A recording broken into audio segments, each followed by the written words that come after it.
They called her weak because she refused to become a monster. In an empire where mercy is treason and compassion gets you exiled, Princess Seraphine stood before wolves who wanted blood and offered them something more dangerous than violence: the truth. This is the story of a woman who lost everything the moment she stopped pretending to be her dead sister. A deception that should have saved a kingdom, but instead ignited a war between the most powerful alphas alive.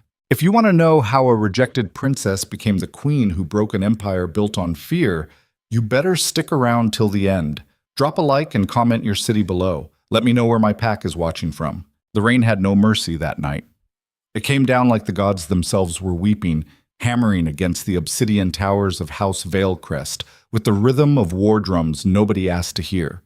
Water poured off black stone turrets and crashed into courtyards, where thousands of wolves stood silent beneath banners so heavy with rain they looked like they might drag the whole damn empire down with them.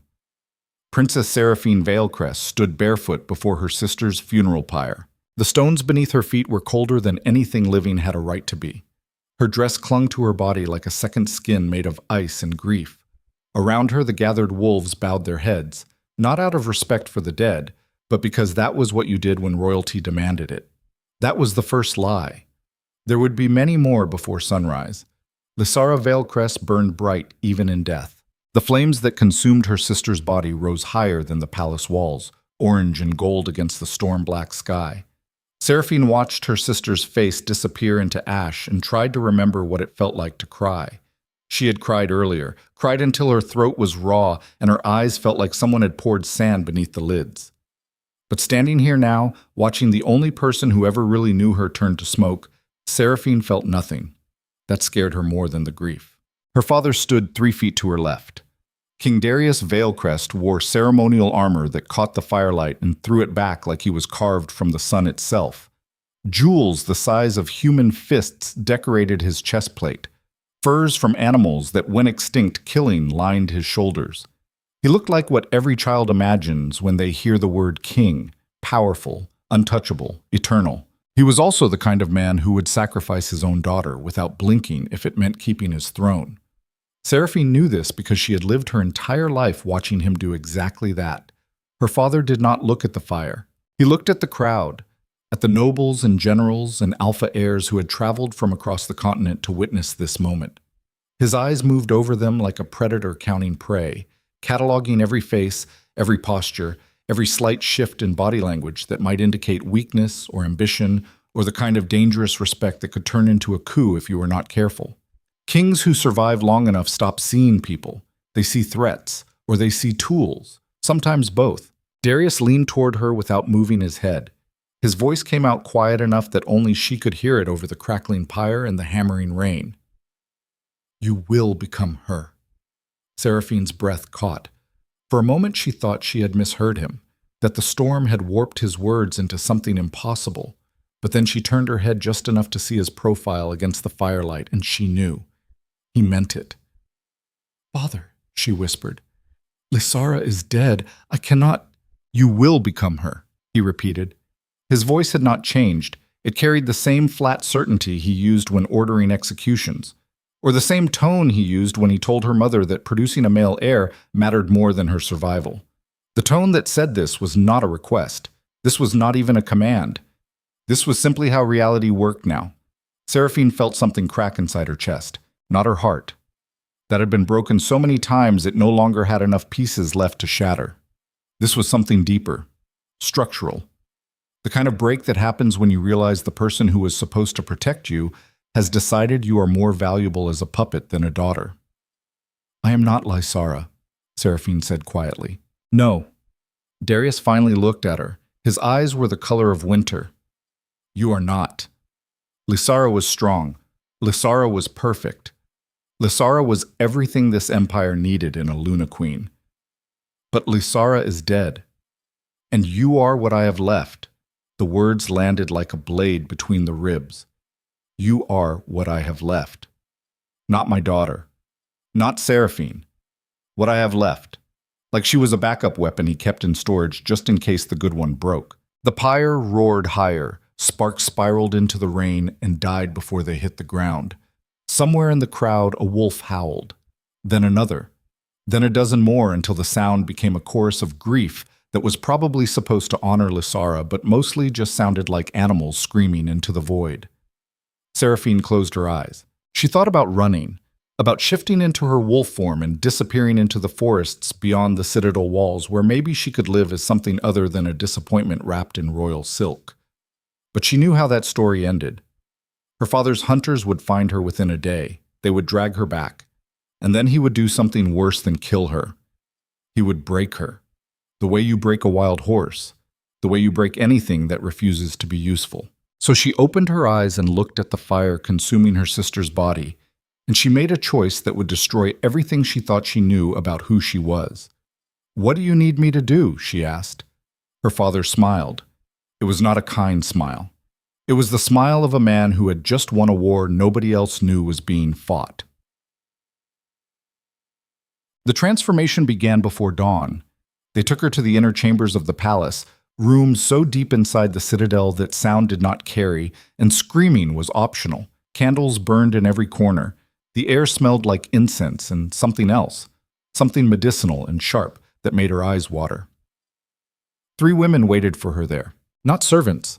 These were specialists, the kind of people you called when you needed to turn one person into another and make sure nobody could tell the difference.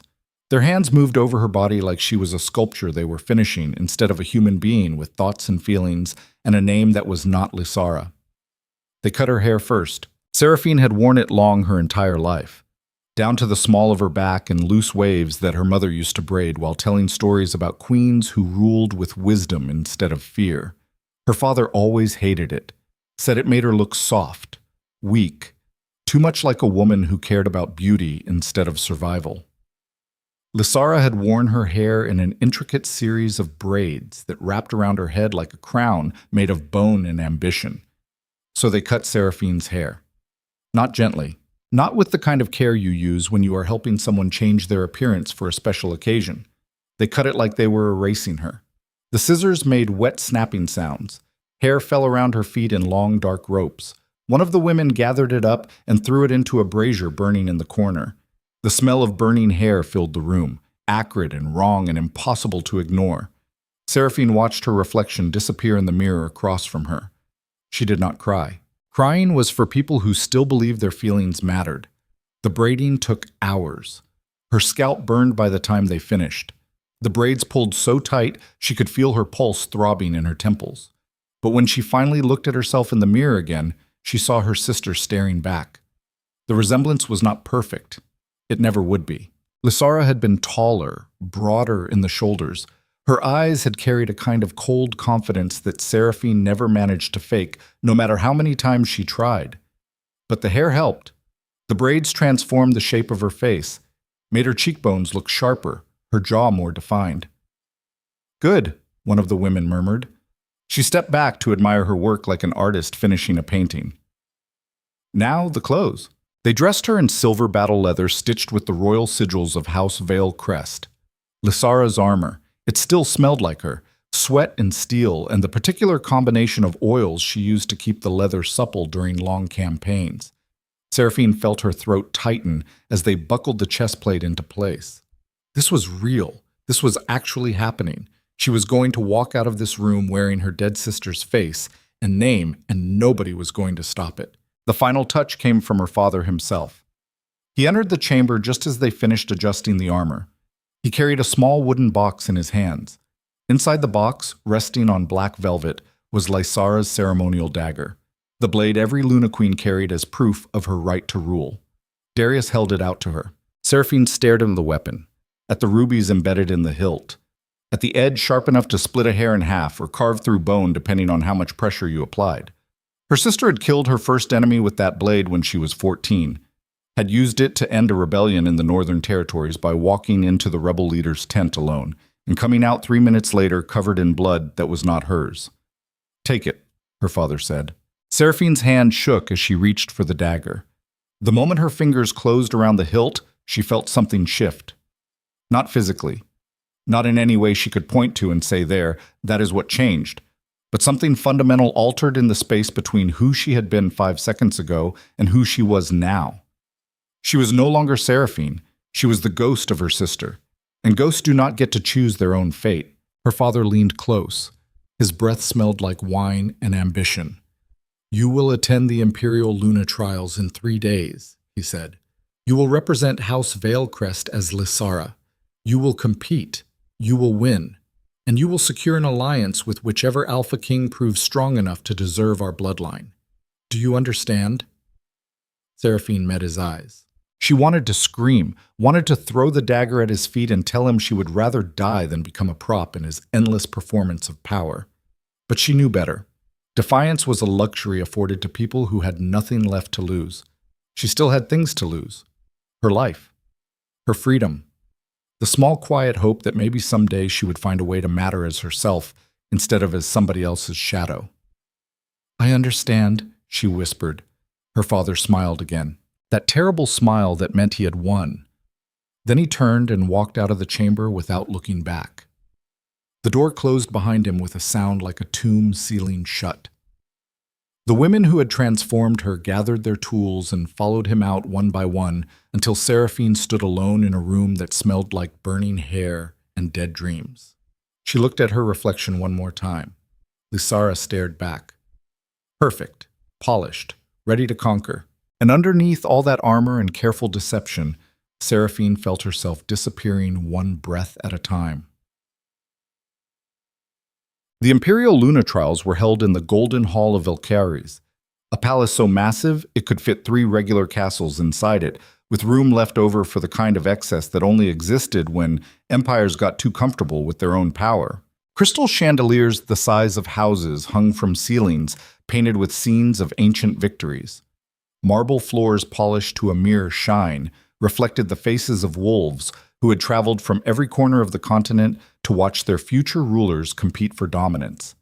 And sitting in the highest balcony, surrounded by advisors and generals and the kind of quiet menace that made even other alphas nervous, was King Lucian Mordain of House Thornmere, the King Alpha. Seraphine saw him the moment she entered the hall. It was impossible not to. He sat perfectly still while chaos swirled around him. Other alphas postured and paced and made shows of strength for anyone watching. Lucian did none of that. He simply existed in his space with the kind of casual confidence that came from knowing he could kill everyone in the room if he decided it was necessary. He was not the largest alpha present, not the loudest, not the most decorated. But when he looked at something, you felt it. Like standing in front of a storm that had not decided yet whether to destroy you or pass overhead without incident. His eyes found her across the hall. Seraphine felt the impact of his gaze like a physical thing. Like someone had reached inside her chest and grabbed hold of her heart just to remind her it was still beating. For one terrible second she was certain he knew. That he could see through the armor and the braids and the careful mask she wore. That he could tell she was not Lysara. But then his expression did not change. He simply watched her with the same detached interest he gave everything else, and Seraphine remembered how to breathe again. The trials began with the ceremony of presentation. Each participating house sent their representative to the center of the hall, where they stood before the gathered alphas, and declared their intention to compete. It was pure theater. Everyone already knew who was competing, but tradition demanded the performance, so the performance happened. House Veilcrest was called third. Seraphine walked to the center of the hall with her spine straight and her chin up and every muscle in her body screaming at her to run. The crowd watched in silence, judging, measuring, trying to decide if she was worth their attention or just another privileged royal playing its strength. She stopped in the center of the hall. The herald's voice rang out across the space. Princess Lysara Veilcrest, heir to the Iron Citadel, Luna Queen in waiting, presented by King Darius Veilcrest for consideration in the Imperial Luna trials. Applause followed. Polite. Measured. The kind of applause you give when protocol demands it, but your actual interest level is somewhere between mild and non-existent.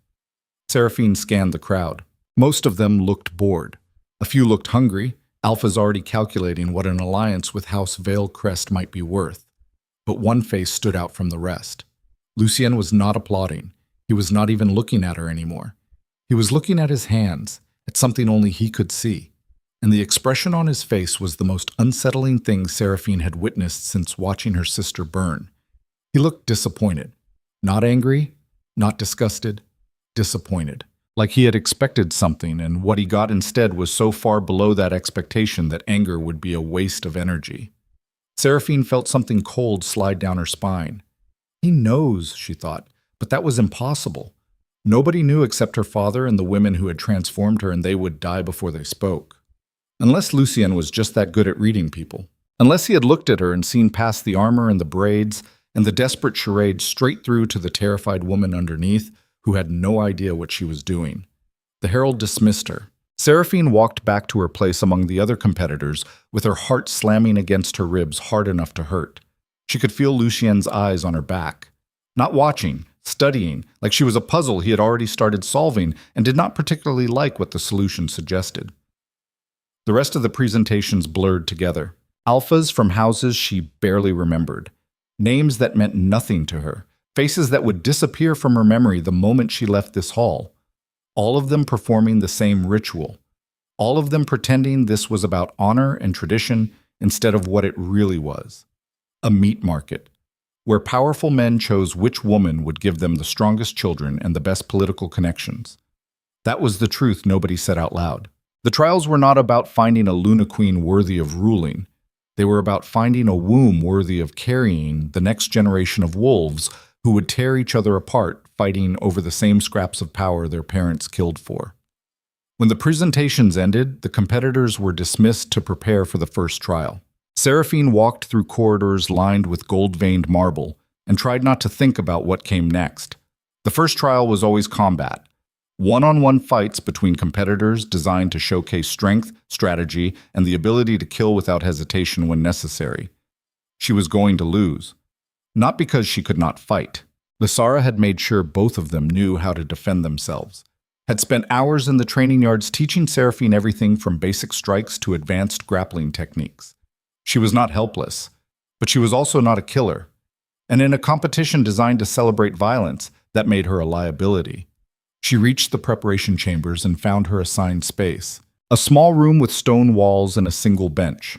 Weapons lined one wall. Swords, daggers, staffs, things with spikes that looked like they belonged in a torture chamber instead of a competition. She was supposed to choose her weapon. Supposed to practice. Supposed to prepare herself mentally for the reality of hurting another person, for the entertainment of wolves who measured worth in blood. Instead, she sat down on the bench and put her head in her hands. This was a mistake. All of it. She should never have agreed to this. Should have told her father no. Should have run when she had the chance. Should have done literally anything except put on her dead sister's face and walk into a competition she had no hope of winning. A knock on the door made her jump. "Come in," she called. The door opened, and King Lucien Mordain stepped inside. Seraphine shot to her feet. "Your Majesty," she started. "I did not—" He raised one hand. She stopped talking. Lucien closed the door behind him and leaned against it with his arms crossed. He looked at her the way a scientist might look at something interesting growing in a petri dish. Curious, analytical, completely detached from whatever emotions were happening on the other side of the glass. "You are not Lysara," he said. It was not a question. Seraphine felt the floor drop out from under her. Her mind scrambled for a response, for some kind of explanation or denial or anything that might convince him he was wrong. But the words tangled in her throat and refused to come out in any order that made sense. Lucien did not wait for her to answer. He pushed off the door and walked toward her slowly, not threatening, just deliberate, like he had all the time in the world and she was the only thing worth his attention right now. Lysara moved like she owned every space she entered, he said. "You move like you are apologizing for existing." Lysara looked people in the eye when she spoke. "You look at the ground." Lysara was the perfect heir, the future Luna Queen, the daughter forged for conquest, and you are afraid of your own shadow. Each word landed like a punch, because he was right, about all of it. Seraphine wanted to deny it, wanted to lie, wanted to do whatever it took to protect the fragile illusion her father had built. But standing here in front of a man who had already seen through her, lying felt pointless. "My sister is dead," she whispered. "I know. My father needs the Empire to believe she is alive. I know that too." "Then why are you here?" Lucien stopped 2 feet in front of her. Up close, he was even more unsettling than he had been from across the hall. His eyes were gray. Not the soft gray of clouds before rain. The gray of stone. of things that had been carved from the earth and would outlast everyone currently breathing. Because I want to know why you are pretending to be her, he said. Seraphine's breath caught. Nobody had asked her that, not her father, not the women who had transformed her, not a single person in the empire. They had all just assumed they understood her reasons. Duty, loyalty, obedience, the things royal daughters were supposed to prioritize above their own survival. But Lucien was asking like he actually wanted to know, like her answer might matter to him in some way that went beyond political calculation. Because I did not have a choice, she said quietly. Everyone has a choice, not when your father is a king who will destroy you if you refuse. Lucien tilted his head slightly. So you chose survival. I chose not to die. There is a difference, he said. Survival is active. It requires strategy, adaptability, the willingness to become whatever you need to be to make it through another day. Not dying is passive. It is just enduring. Waiting for someone else to decide when your suffering ends. Seraphine stared at him. Who talks like that, she thought. What kind of king stands in a preparation chamber before a combat trial and speaks philosophy to a woman wearing her dead sister's face? Which one are you doing? Lucien asked. What? Surviving. Or just not dying? The question cut deeper than it should have, because Seraphine did not have an answer. She had spent the last 3 days wearing someone else's identity, following orders, preparing for a competition she did not want to enter, becoming a puppet in her father's endless performance of power. That was not survival. That was surrender. I do not know, she admitted. Lucien nodded slowly, like that was the answer he expected. Then let me give you a choice nobody else will, he said. You can walk into that arena and perform the way your father expects. You can pretend to be Lysara, fight like Lysara, win or lose as Lysara. Or you can walk in there as yourself and show this empire what happens when someone stops pretending to be something they are not. Seraphine felt her heart hammering. If I do that, Your father will have to deal with the consequences of his own decisions, Lucien interrupted. That is not your responsibility. Your responsibility is to decide who you want to be when this is over. Why do you care? She asked.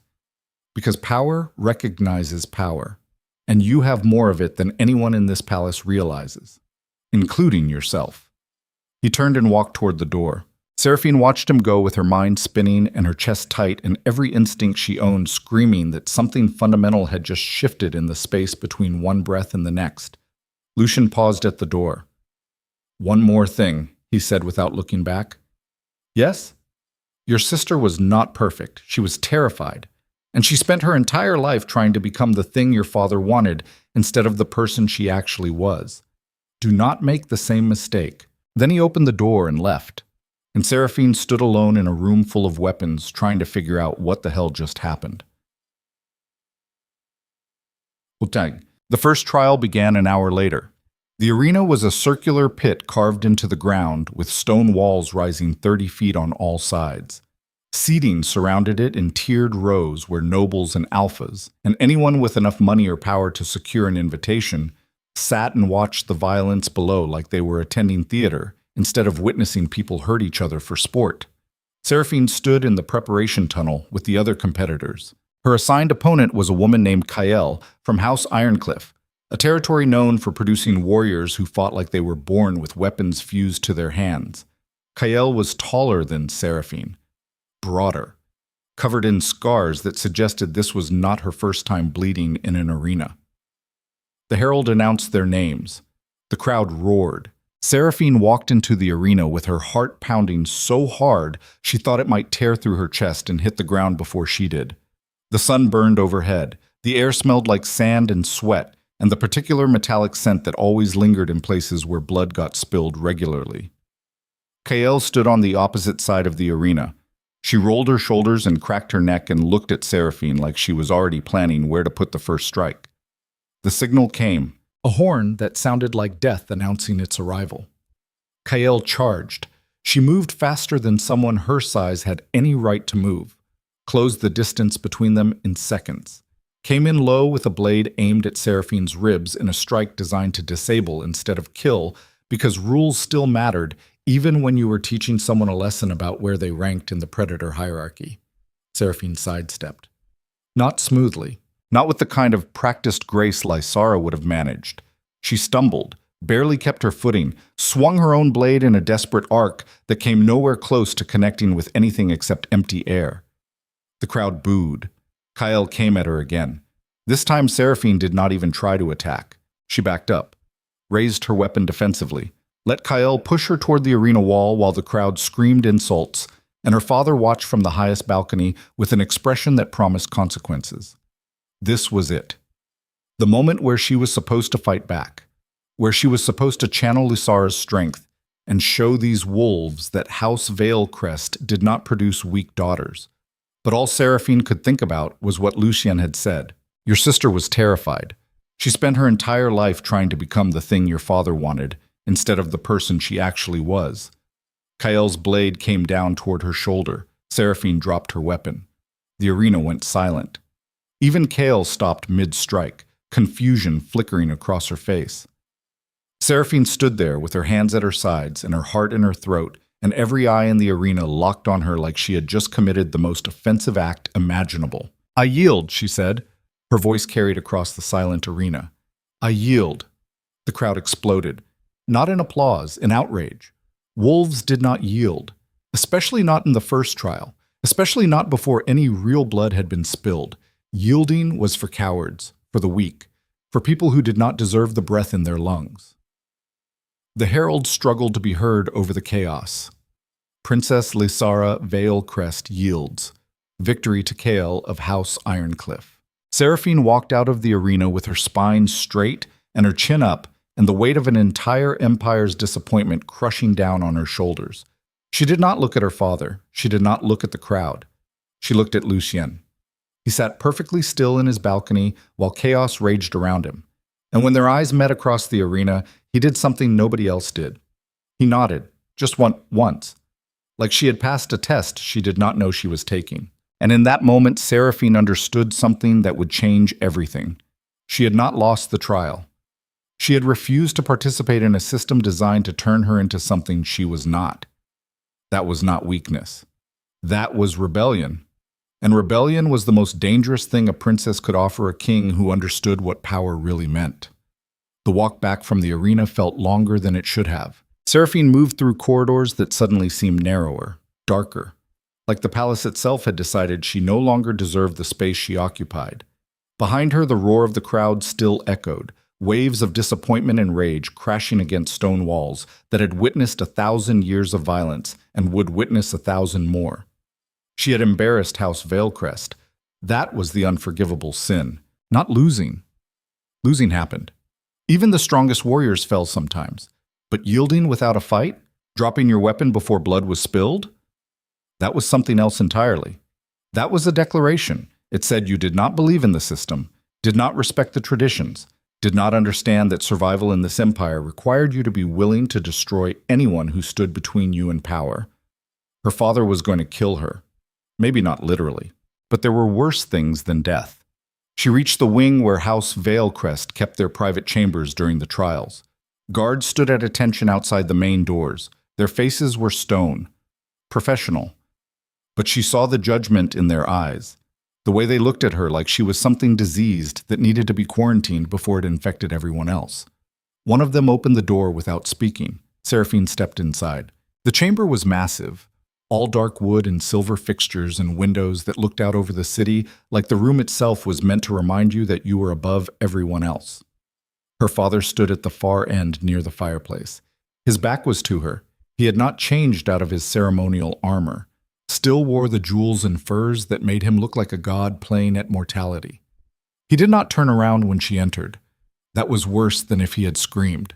King Darius Veilcrest was a man who used silence the way other men used weapons. He understood that sometimes the most effective form of torture was making someone stand in a room with their own mistakes while they waited for punishment that might never come, or might come all at once. You never knew until it was too late. Seraphine closed the door behind her. The sound echoed. She walked toward her father slowly. Each step felt like crossing a battlefield where the mines had not been marked yet. Her heart slammed against her ribs. Her mouth was dry. Every instinct screamed at her to run, but there was nowhere to go. No escape that did not end with her dragged back here to face whatever came next.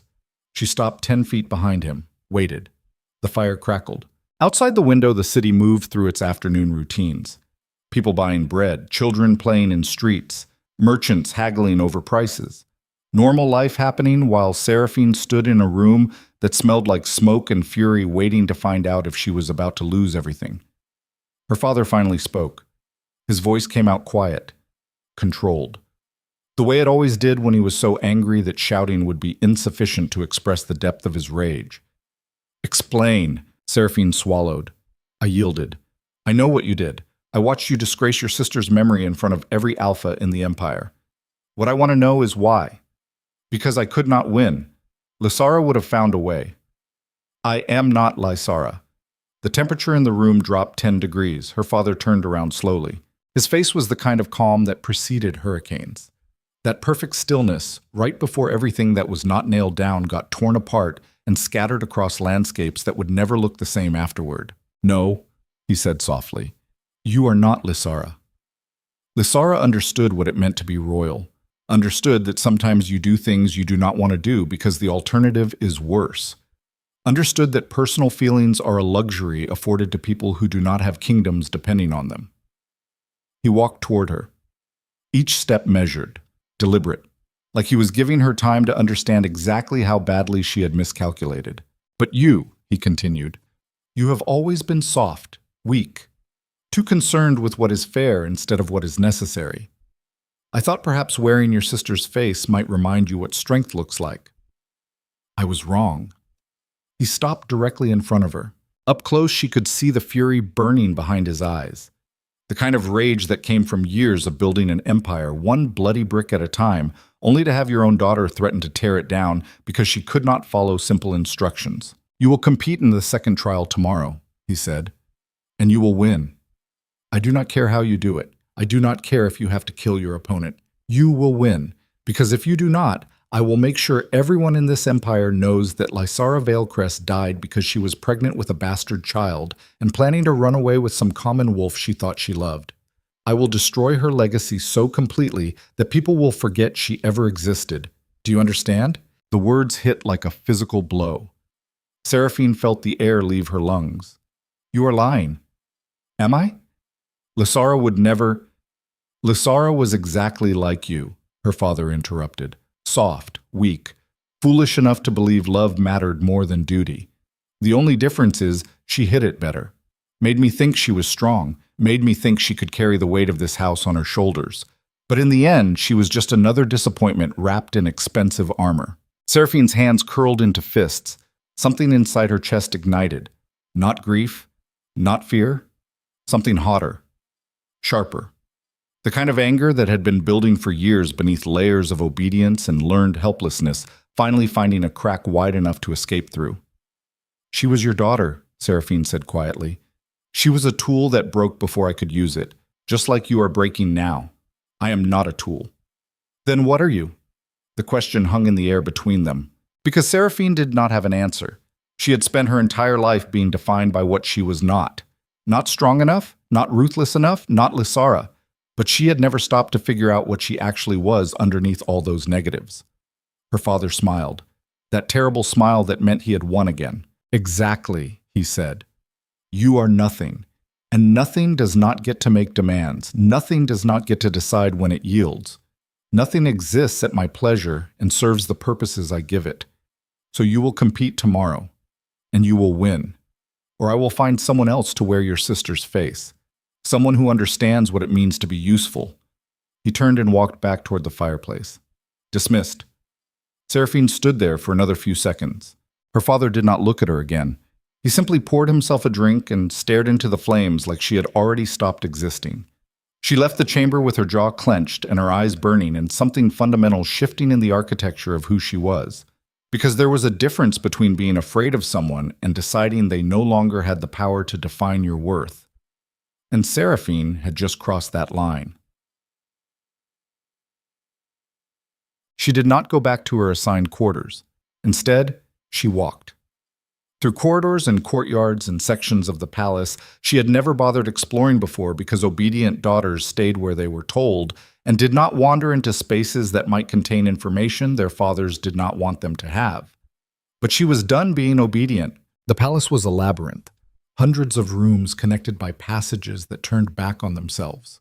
Libraries, war rooms, chambers where minor nobles negotiated alliances that would be broken within a year, kitchens that fed thousands, armories that equipped armies.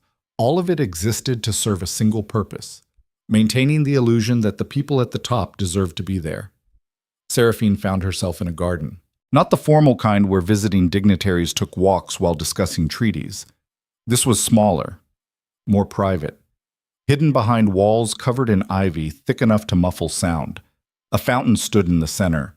Water poured from the mouth of a stone wolf into a basin below. Moonlight turned everything silver. She sat on the edge of the fountain and put her head in her hands. The events of the day crashed over her all at once. The trial. Her father. The impossible choice between becoming a killer or watching her sister's memory get destroyed. The realization that no matter what she did, she was going to lose something she could not afford to give up. You look like you are deciding whether to scream or cry. Seraphine's head snapped up. Lucien stood at the garden entrance. He wore simple clothes now instead of the formal armor he had been in earlier. Dark shirt, dark pants, no jewelry, no crown, nothing that advertised his status except the way he carried himself, like power was something woven into his bones instead of something he put on every morning with his clothes. "How did you find me?" she asked. Lucien walked toward the fountain slowly.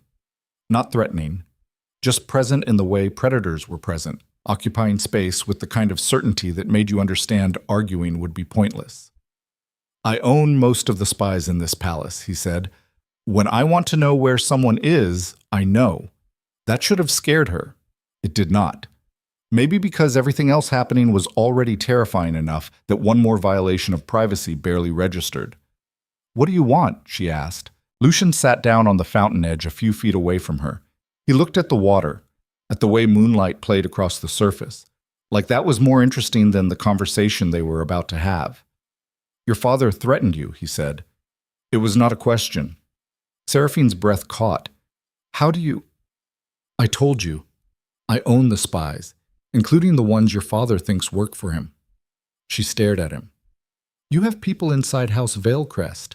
"I have people inside every house worth watching. Information is more valuable than gold when you know how to use it. And right now I know that your father told you to win tomorrow, or he will destroy your sister's legacy by revealing she was pregnant when she died." Seraphine felt her throat tighten. She wanted to ask how he knew that, wanted to demand answers, but the words stuck somewhere between her brain and her mouth, because part of her did not want to know, did not want to understand exactly how many ways her privacy had been violated, how many people had been watching her entire life without her realizing it. "Why are you telling me this?" she whispered. Lucien finally looked at her. His eyes caught the moonlight and threw it back like steel. "Because you have a choice to make tomorrow, and I want you to understand what your options actually are before you decide. My options are win or watch my father destroy everything Lysara built. No, those are the options your father gave you. They are not your only options." "Then what are my other options?" Lucien leaned back slightly. "You could refuse to compete, walk away from the trials entirely. Tell the Empire your father is using you as a puppet and let the consequences fall where they will. He would kill me, probably. Or he would do something worse, make you disappear, lock you in a tower somewhere until you learn to be useful. Either way, you lose. So that is not really an option." Lucien nodded. "Lucien, which brings us to your second choice. You compete tomorrow. You fight. But instead of trying to win the way your father wants, you fight to prove something else entirely." "Like what?" "That you are not the weakness he thinks you are." Seraphine let out a bitter laugh. "I dropped my weapon today and yielded before anyone got hurt. How is that not weakness? Because weakness is being afraid to act. You acted. You just acted in a way that terrified your father more than losing would have." "That does not make sense." Lucien's expression did not change. "Your father rules through fear and violence. He understands those currencies. He knows how to respond when someone challenges him with strength. But you challenged him with something else today. You refuse to play the game he built. That is not weakness. That is revolution. And revolution terrifies tyrants more than armies do. Seraphine felt something shift in her chest. She had never thought about it that way, had never considered that yielding might be its own form of power, that refusing to participate in a system designed to break her could be more dangerous than trying to win within it. But even if that is true, she said slowly, it does not change anything. My father still controls my life, still owns everything I am. I cannot fight him, not alone. The words hung between them. Seraphine looked at Lucien carefully, at the way he sat perfectly still while offering her something that sounded suspiciously like an alliance or a trap. With men like him, it was usually impossible to tell the difference until you were already committed, and backing out would cost you everything. What are you offering? She asked. Lucien stood up. He walked to the edge of the garden where shadows pooled thick enough to hide anything that did not want to be seen. When he spoke again, his voice carried a weight that made the air feel heavier. Your father wants you to secure an alliance through the trials. He wants you to catch the attention of an alpha king powerful enough to matter, someone whose support would strengthen House Veilcrest's position. Someone like me. Seraphine's pulse quickened. You want to form an alliance with my house? No. I want to form an alliance with you. There is a difference, a significant one. Lucien turned to face her. His expression was impossible to read. Not cold, not warm, just focused in a way that made her feel like she was the only thing in the world that mattered right now, even though she knew that was probably a lie. If I form an alliance with House Veilcrest, he said, your father remains in control. He makes the decisions, sets the terms, uses whatever agreement we reach to further his own ambitions. But if I form an alliance with you specifically, that changes everything. Because you become valuable independent of your father. You become a piece on the board he cannot move without my permission. And what would you want in return for that protection? Honesty. Seraphine blinked. What? Lucien walked back toward the fountain. When he sat down this time, he was closer. Close enough that she could see the tiny scars on his hands, the way his jaw tightened when he was thinking, the particular shade of gray his eyes became under moonlight. I have spent 20 years building an empire, he said quietly. I have allied with houses I despise, made promises I did not want to keep, married women I did not love because the political calculus demanded it. I have done everything a king is supposed to do to maintain power, and I am tired. Of what? Of everyone lying to me. Every conversation is performance. Every alliance is theater. People tell me what they think I want to hear instead of what is actually true. And I have become very good at navigating that, at predicting lies, at seeing through deception. But it is exhausting. He looked at her directly. You are the first person I have met in years who might be capable of telling me the truth. Not because you are noble, not because you are honest by nature, but because you are too inexperienced at court politics to lie effectively.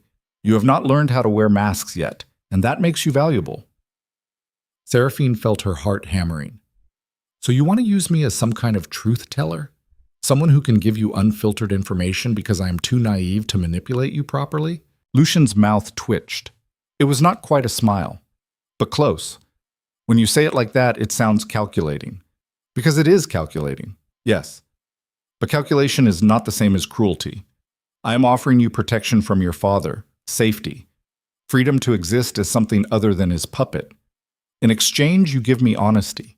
You tell me what you actually think instead of what you believe I want to hear. That is the alliance.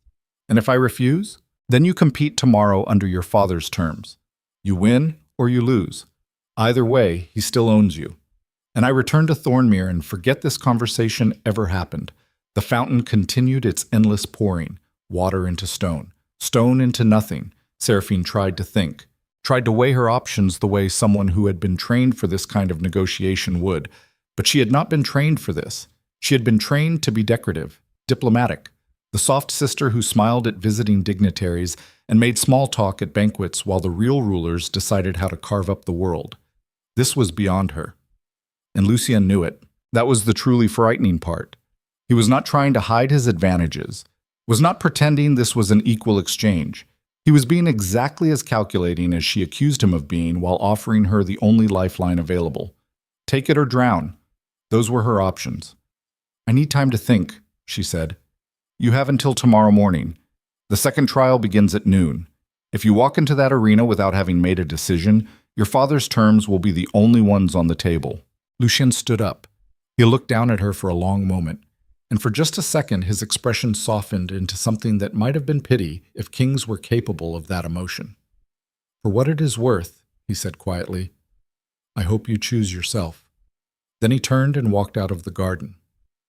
Seraphine sat alone beside the fountain, trying to figure out what just happened. She had come here to escape, to think, to figure out how to survive tomorrow.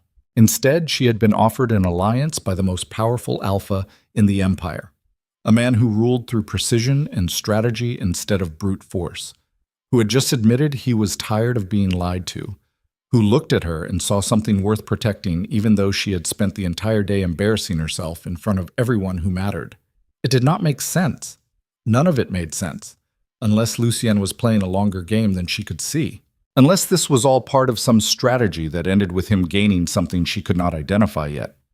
But the alternative was believing he meant what he said, that he actually valued honesty enough to trade protection for it, that a king might want something other than conquest.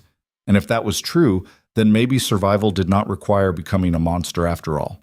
Maybe it just required finding someone powerful enough to stand between her and the people who wanted to break her. Papa's sim. The second trial was called The Hunt. Competitors were released into the forest surrounding Velcaris with nothing except the clothes on their backs and whatever survival skills they had managed to acquire before someone decided they were ready to rule. The goal was simple: bring back proof you killed something dangerous. The more dangerous the kill, the higher your standing. It was barbaric. It was also tradition. And tradition mattered more than logic in empires built on violence. Seraphine stood at the edge of the forest with the other competitors while officials explained rules nobody was actually going to follow. Stay within the marked boundaries. No killing other competitors. Return before sunset or be disqualified. She barely heard them. Her mind was still in the garden with Lucien's offer echoing in her skull. Protection in exchange for honesty. An alliance that would make her valuable independent of her father. She had not made a decision yet. Or maybe she had and just did not want to admit it. The horn sounded. Competitors scattered into the trees like predators released after too long in cages. Within seconds, Seraphine was alone. The forest swallowed sound, turned midday into twilight. The air smelled like rot and growing things, and the particular musk that came from animals large enough to kill you if you stopped paying attention. She walked deeper into the shadows, not hunting, thinking. Her father wanted her to win this trial, wanted her to bring back something impressive enough to erase yesterday's embarrassment, wanted her to prove that House Veilcrest daughters were not weak even when they wore dead sisters' faces. But Lucien had suggested another option: fight to prove something else entirely, that you are not the weakness he thinks you are. Seraphine stopped walking. She stood in a small clearing where sunlight filtered through leaves and turned everything gold. Somewhere nearby, water ran over rocks. Birds called warnings to each other. Normal forest sounds, the kind of peaceful that only existed when nothing dangerous was close. She thought about Lysara, about her perfect sister who had spent her entire life being exactly what their father wanted: strong, ruthless. The future Luna Queen forged for conquest. Everyone said Lysara was perfect. Everyone said she would have been the greatest ruler their house had ever produced. But according to her father, Lysara had been planning to run away, had been pregnant with someone's child, had been exactly like Seraphine, soft, weak, foolish enough to believe love mattered more than duty. If that was true, then everything Seraphine thought she knew about her sister was a lie. And if Lysara had spent her entire life hiding who she really was, then maybe wearing her face was not about becoming her. Maybe it was about understanding her. A branch snapped behind her. Seraphine spun around. A wolf stood at the edge of the clearing, not human-shaped. Full animal, massive, easily 300 pounds of muscle and teeth and predatory focus that had decided she looked like something worth investigating. Her heart stopped. The wolf did not attack. It just watched her, head low, eyes calculating, trying to figure out if she was prey or threat or something else entirely. Seraphine's hand went to her belt where a knife hung. Standard issue for the trial. Small blade. Sharp enough to skin something, but not much more. Useless against a wolf this size unless you got very lucky or very desperate. She pulled the knife anyway. The wolf's ears flicked forward. It took a step closer. Seraphine backed up. Her mind raced through options. Run and it would chase. Attack and it would kill her. Stand still and maybe it would lose interest. None of those options ended well. The wolf circled left, testing, looking for weakness. And Seraphine realized something that should have been obvious from the start. This was not a wild animal. This was a shifter. Someone who had taken wolf form to hunt more effectively. Someone who was probably competing in the same trial. Someone who had just found easier prey than whatever they originally went looking for. The wolf lunged. Not to kill, to test. Seraphine threw herself sideways, hit the ground hard, rolled, came up with the knife extended and her heart slamming so hard she thought her ribs might crack. The wolf stopped 5 feet away. It huffed, almost like it was laughing. Then it shifted. Bones cracked. Fur receded. Within seconds, a woman stood where the wolf had been. She was tall, scarred, naked in the way shifters always were after transformation, completely unbothered by vulnerability that would have destroyed anyone else. "You are not even trying," the woman said. Seraphine recognized her voice. Kael, her opponent from yesterday. "What do you want?" Seraphine asked. Kael walked closer. She moved like violence was her native language. Like every step was calculated to intimidate and every gesture was designed to remind you she could kill you faster than you could beg for mercy. "I want to understand what you're doing," Kael said. "You yielded yesterday without fighting. Today you walk into the forest without hunting. You are not competing. You are just existing. Why?" "That is none of your business." Kael stopped 3 feet away. "You are right. It is not. But I am curious. Because you are either the stupidest royal I have ever met, or you are playing a game nobody else sees yet. And I cannot figure out which. Maybe I am both." Kael studied her. Then something shifted in her expression. Not softening exactly, but recognition. Like she was seeing something she had not expected to find. "You are scared," Kael said quietly. "Of course I'm scared. But not of me. Not of this forest. Not of the trial." "Then what?" Kael tilted her head. "You are scared of becoming the thing everyone expects you to be." The words hit harder than they should have, because they were true. Seraphine was terrified of waking up one day and realizing she had spent so long pretending to be Lysara that she had forgotten who Seraphine was. Terrified of turning into her father's puppet. Terrified of becoming exactly the kind of ruler who sacrificed people for power and called it duty. That was the real fear. Not death, not pain, losing herself. Kael nodded slowly, like Seraphine's silence was answer enough. "I understand that," Kael said. "More than you know. I have spent my entire life being what House Ironcliff wanted. The perfect warrior. The daughter who brings honor through violence, and I am very good at it. But sometimes I look at my hands and I do not recognize them anymore. Too much blood. Too many kills. At some point you stop being a person and start being a weapon. And weapons do not get to retire. Why are you telling me this? Because I think you are trying to avoid that fate. And I respect it even though it is going to get you killed." Seraphine's grip tightened on her knife. "Are you going to kill me?" Kael laughed. It was not a kind sound. "No, you are not worth killing. You are already destroying yourself faster than I ever could. But I will give you advice since you clearly need it." "What advice?" "Stop trying to be someone else. Stop trying to prove you are not weak. Just be whatever you actually are and let the Empire deal with it. Maybe you survive. Maybe you do not. But at least you will die as yourself instead of as a ghost wearing borrowed armor." Then she shifted back into wolf form and disappeared into the trees before Seraphine could respond, leaving her alone in a clearing with a knife in her hand and the sudden understanding that she was not the only person in this empire struggling with the weight of expectations that did not fit. Seraphine did not hunt. She wandered through the forest until sunset thinking about everything Kael had said, about weapons that did not get to retire, about dying as yourself instead of as someone else's ghost, about the particular kind of courage it took to stop pretending.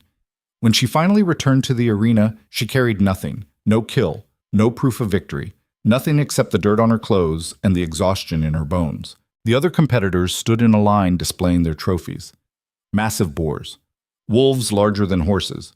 One alpha heir had somehow managed to bring down a bear that must have weighed 700 pounds. Seraphine stood at the end of the line, empty-handed. The crowd murmured. Her father sat in his balcony, looking like someone had just set his favorite possession on fire in front of him. The herald called her forward. Princess Lysara Vilecrest, what proof of kill do you present? None. The arena went silent. You did not hunt? I hunted. I just decided not to kill. The crowd exploded. Outrage. Disbelief. The kind of chaos that happened when someone violated sacred tradition so completely that nobody knew how to respond except with anger. The herald struggled to regain control.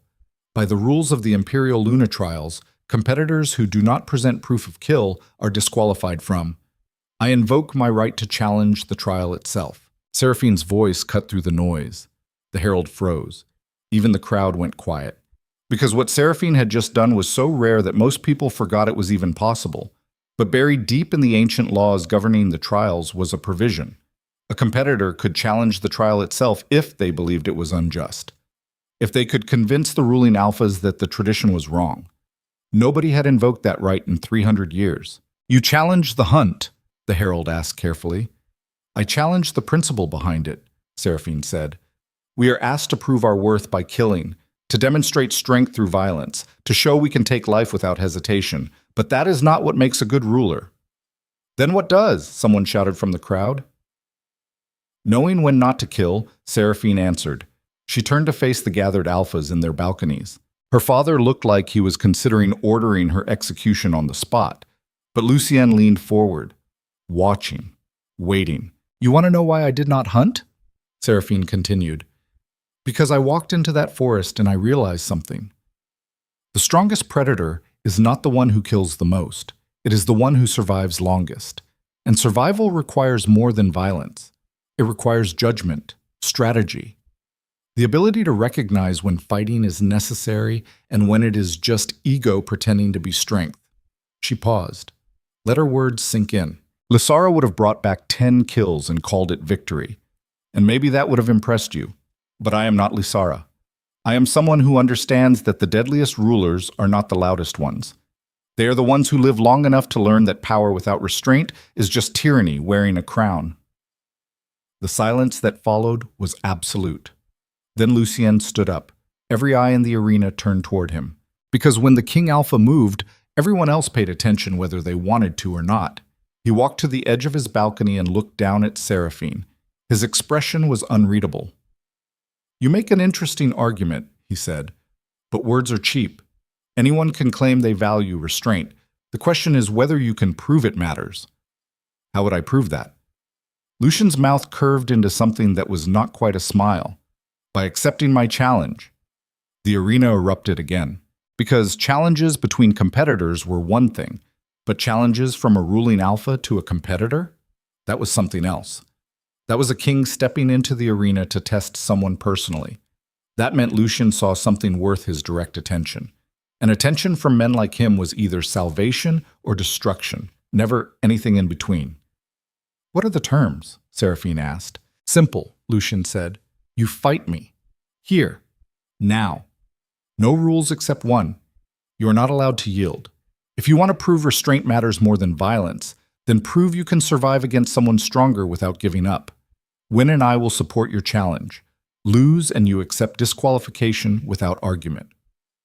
Seraphine felt her heart stop. Fight the King Alpha, the man who had ended rebellions through surgical brutality, who ruled an empire larger than most kingdoms. Who could probably kill her without breaking a sweat? That was not a challenge. That was a death sentence disguised as a test. But she looked up at Lucien and saw something in his eyes that nobody else would have noticed. He was giving her a choice, the same choice he had offered in the garden. Take the lifeline or drown. She thought about her father, about Lysara, about every person in her life who had decided she was too weak to matter, about Kael's warning that she was destroying herself faster than anyone else could, about the terrifying possibility that maybe she was stronger than everyone thought, including herself. I accept, she said. The crowd roared. and Lucien descended from his balcony like fate itself coming to collect a debt. The arena floor felt different when you knew you were about to die on it. Seraphine stood in the center while the crowd noise washed over her like a physical thing, thousands of voices screaming for blood they did not have to spill themselves. The sand beneath her feet was still stained from previous battles. Dark patches where violence had soaked into the ground and refused to wash away no matter how many times they tried to scrub it clean. Lucien descended from his balcony with the kind of deliberate calm that made everything around him seem frantic by comparison. He did not hurry, did not perform for the crowd, just moved through space like he owned every molecule of air between where he was and where he was going. When he reached the arena floor, the temperature dropped. Not literally, but something about his presence changed the atmosphere, made it heavier, harder to breathe, like gravity had increased just enough that your body had to work harder to stay upright. He stopped 20 feet from her. The herald stepped forward to announce the challenge formally, but Lucien waved him off with one hand. The herald retreated so fast he almost tripped over his own feet. Nobody argued with the King Alpha, not when he was already in the arena, not when challenging him meant dying in ways that took hours instead of seconds. Lucien looked at Seraphine. His eyes were the color of winter storms. "The terms are simple," he said. His voice carried across the arena without him raising it. "We fight until one of us cannot continue. You are not allowed to yield. I am not allowed to kill you. Everything else is permitted." Seraphine's mouth went dry. Everything else is permitted. That meant broken bones were fine. Internal bleeding was acceptable. Damage that would take months to heal and leave scars that never faded. All of that was on the table as long as she stayed breathing at the end. She wanted to run. Every instinct screamed at her to shift into wolf form and disappear into whatever hole she could find deep enough that men like Lucien could not reach her. But she had accepted the challenge. And backing out now would be worse than losing. It would prove her father right, prove everyone right, prove that she was exactly the weakness they all believed she was. So she raised her hands into a fighting stance her sister had taught her years ago and tried to remember how breathing worked. Lucien did not move. He just watched her with the kind of focus that made you understand how prey felt right before something with bigger teeth decided whether you were worth the effort. "Do you know why I offered you an alliance last night?" he asked. Seraphine blinked. That was not what she expected him to say. "Because you wanted honesty." Partially. But there was another reason. He began to circle left, slow, patient, like he had all the time in the world, and she was the only entertainment that mattered. "I wanted to see if you would choose yourself," he continued. "Most people in your position would have taken the deal immediately. Protection from your father, freedom from his control, safety. But you did not. You spent the entire night thinking about it, weighing the cost, trying to figure out if survival was worth compromising whatever principles you still had left. That told me something. What did it tell you? That you might actually be worth keeping alive." Then he attacked, not dramatically, not with the kind of theatrical violence that looked impressive but wasted energy. He closed the distance between them in 2 steps and struck at her ribs with surgical precision. Seraphine barely managed to block. The impact sent shockwaves up her arm, hard enough to make her teeth rattle. She stumbled back, tried to create space, but Lucien followed like a shadow that refused to detach. His next strike came at her knee. She twisted, avoided it by inches, countered with a wild swing at his head that he did not even bother blocking because it was so far off target that blocking would have been an insult. The crowd roared. They loved this. Loved watching someone out of their depth get dismantled by someone who made fighting look like breathing. Natural, effortless, inevitable. Seraphine's heart slammed against her ribs. She was going to lose, that much was obvious. But Lucien had said she was not allowed to yield, which meant she had to keep fighting until her body gave out or he decided she had proven whatever point he was trying to make. She threw a punch at his chest. Lucien caught her wrist. Then he did something she did not expect. He leaned close enough that only she could hear him. "Stop fighting like you are trying to win," he said quietly. "Start fighting like you are trying to survive." He released her wrist and stepped back. Seraphine stared at him. Her arm throbbed where he had grabbed her. But the pain was secondary to the confusion crashing through her brain because that sounded suspiciously like advice, like he was teaching her instead of destroying her. "What are you doing?" she asked. "Testing you. For what?" "To see if you can learn fast enough to matter." He came at her again. This time, Seraphine did not try to hit him. She focused on not getting hit, on reading his movements, on understanding that fighting someone stronger was not about matching their strength. It was about lasting long enough that they made a mistake. Lucian did not make mistakes. But he slowed down, just slightly, gave her openings she could exploit if she was smart enough to see them. And Seraphine realized with creeping horror that this was not a fight. This was a lesson. He was using her as a demonstration for the entire empire, showing them what happened when you adapted instead of breaking. When you prioritized survival over pride. When you understood that losing a battle was not the same as losing a war. She stopped trying to attack, started moving defensively, blocking, dodging, creating distance when she could, minimizing damage when she could not. The crowd's energy shifted. They were not cheering for blood anymore. They were watching something else. Watching a princess who had been trained to be decorative prove she could survive against the most dangerous alpha alive by refusing to play the game he set up. Lucien pressed harder. His strikes came faster, more precise, each one designed to force her into decisions that had no good options. Block and leave herself open. Dodge and lose positioning. Counter and waste energy on attacks that would never land. Seraphine felt her body starting to fail. Her muscles burned. Her lungs screamed for air she could not pull in fast enough. Sweat poured down her face and stung her eyes. Every impact that got through her guard sent fresh waves of pain radiating through bones that were already bruised. But she did not yield. Could not yield.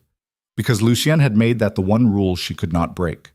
He caught her with a strike to the shoulder that sent her sprawling. Seraphine hit the sand hard enough to see stars. The world tilted sideways. Sound became muffled. For a second, she thought this was it, that her body had finally decided it was done cooperating. But then she heard her father's voice cutting through the noise. "Stay down! You have embarrassed this house enough!" The words were like ice water. Seraphine pushed herself up. Her arms shook. Her shoulders screamed where Lucien had hit her. Everything hurt in ways she did not have language to describe. But she got her feet under her and stood. Lucien watched her rise with an expression that might have been respect if kings were capable of that emotion toward people they were actively beating into the ground. "Why are you still fighting?" he asked. "Because you told me I was not allowed to yield. That is not a reason. That is just following rules. Then because I want to prove I can." "Prove what?" "That I am more than what my father thinks I am." The arena went quiet. Even the crowd seemed to understand they were witnessing something that transcended sport. Lucien nodded slowly. Then he did something nobody expected. He stopped attacking. Just stood there in the center of the arena with his hands at his sides, looking at Seraphine like she had just passed a test that did not have a passing grade. "You have proven enough," he said. The herald stepped forward hesitantly. "Does the King Alpha concede the challenge?" "No, but I declare it complete. She has demonstrated restraint under pressure, survival instinct that prioritizes adaptation over aggression, and the kind of stubborn refusal to quit that makes rulers dangerous when they finally figure out how to use it. That is sufficient." He turned to address the gathered alphas in their balconies. "I support her challenge to the trial. The hunt should not be our only measure of worth, and anyone who can survive 3 minutes against me without yielding has earned the right to continue competing." The crowd erupted, half in celebration, half in outrage, because what Lucien had just done was revolutionary. He had used his authority as King Alpha to override tradition, to change the rules mid-competition, to declare that someone who failed the trial by every measurable standard had actually succeeded by standards nobody knew existed until he invented them. Seraphine stood there bleeding and exhausted and confused and trying to figure out if she had just won or lost or something else entirely. Lucien walked toward her. When he got close enough that only she could hear him, he spoke quietly. "The alliance I offered last night still stands, but you should know something before you decide." "What?" "Your father is planning to kill you after the trial's end. Win or lose, you are more useful to him dead than alive now. Dead daughters become martyrs. Martyrs become propaganda. And propaganda is worth more than living heirs who refuse to be controlled." Seraphine felt the ground disappear beneath her feet. "How do you know that?" "I told you. I own the spies, including the ones your father trusts most. Why are you telling me this now?" "Because I want you to understand what accepting my protection actually means. It means your father becomes my enemy. It means House Veilcrest will consider you a traitor. It means you lose everything except your life. And I need to know if you are willing to pay that price before I invest resources in keeping you alive." Seraphine looked at him, at this king who had just beaten her in front of an empire and then declared she had won anyway, who had offered her honesty and violence and protection wrapped into something that was either salvation or the most elaborate trap she had ever walked into. "Why do you care if I live or die?" she asked. Lucien's expression did not change. "Because rulers who understand restraint are rare, and I would rather have you alive and useful than dead and wasted on your father's ambitions." Then he turned and walked out of the arena, leaving Seraphine standing in sand stained with her own blood, trying to decide if she had just been saved or sold. She did not go back to House Veilcrest's chambers. Going back meant facing her father, and facing her father meant either lying about what Lucien had told her or confronting him with information that would get her killed before sunrise. Neither option ended well, so she found herself wandering through sections of the palace that were emptying out as night fell. Servants cleaning up after the day's chaos, guards changing shifts, minor nobles heading back to whatever accommodations they had secured for the duration of the trials. Normal life continuing while her world collapsed. Her shoulder throbbed where Lucien had hit her. Her ribs ached with every breath. She probably had a concussion, definitely had bruises that would turn impressive colors over the next few days. But the physical pain was manageable. It was the other kind of pain that threatened to destroy her. "Your father is planning to kill you." Those words kept echoing in her skull. Part of her wanted to believe Lucien was lying, that this was all part of some strategy to isolate her from her family so she would be easier to control. But she knew her father, knew how he thought, knew that to men like him, daughters were resources to be spent when they became more valuable dead than alive. And she had stopped being valuable the moment she failed to be Lysara. Seraphine found herself in the same hidden garden where she had met Lucien the night before. The fountain still poured water into stone. Moonlight still turned everything silver, but the peace she had felt here was gone, replaced by the creeping certainty that she was running out of time and options simultaneously. She sat on the fountain edge and tried to think, tried to figure out what Lysara would have done in this situation. But Lysara was dead, and whatever choices Lysara had made had ended with her burning on a pyre while their father used her corpse as political theater.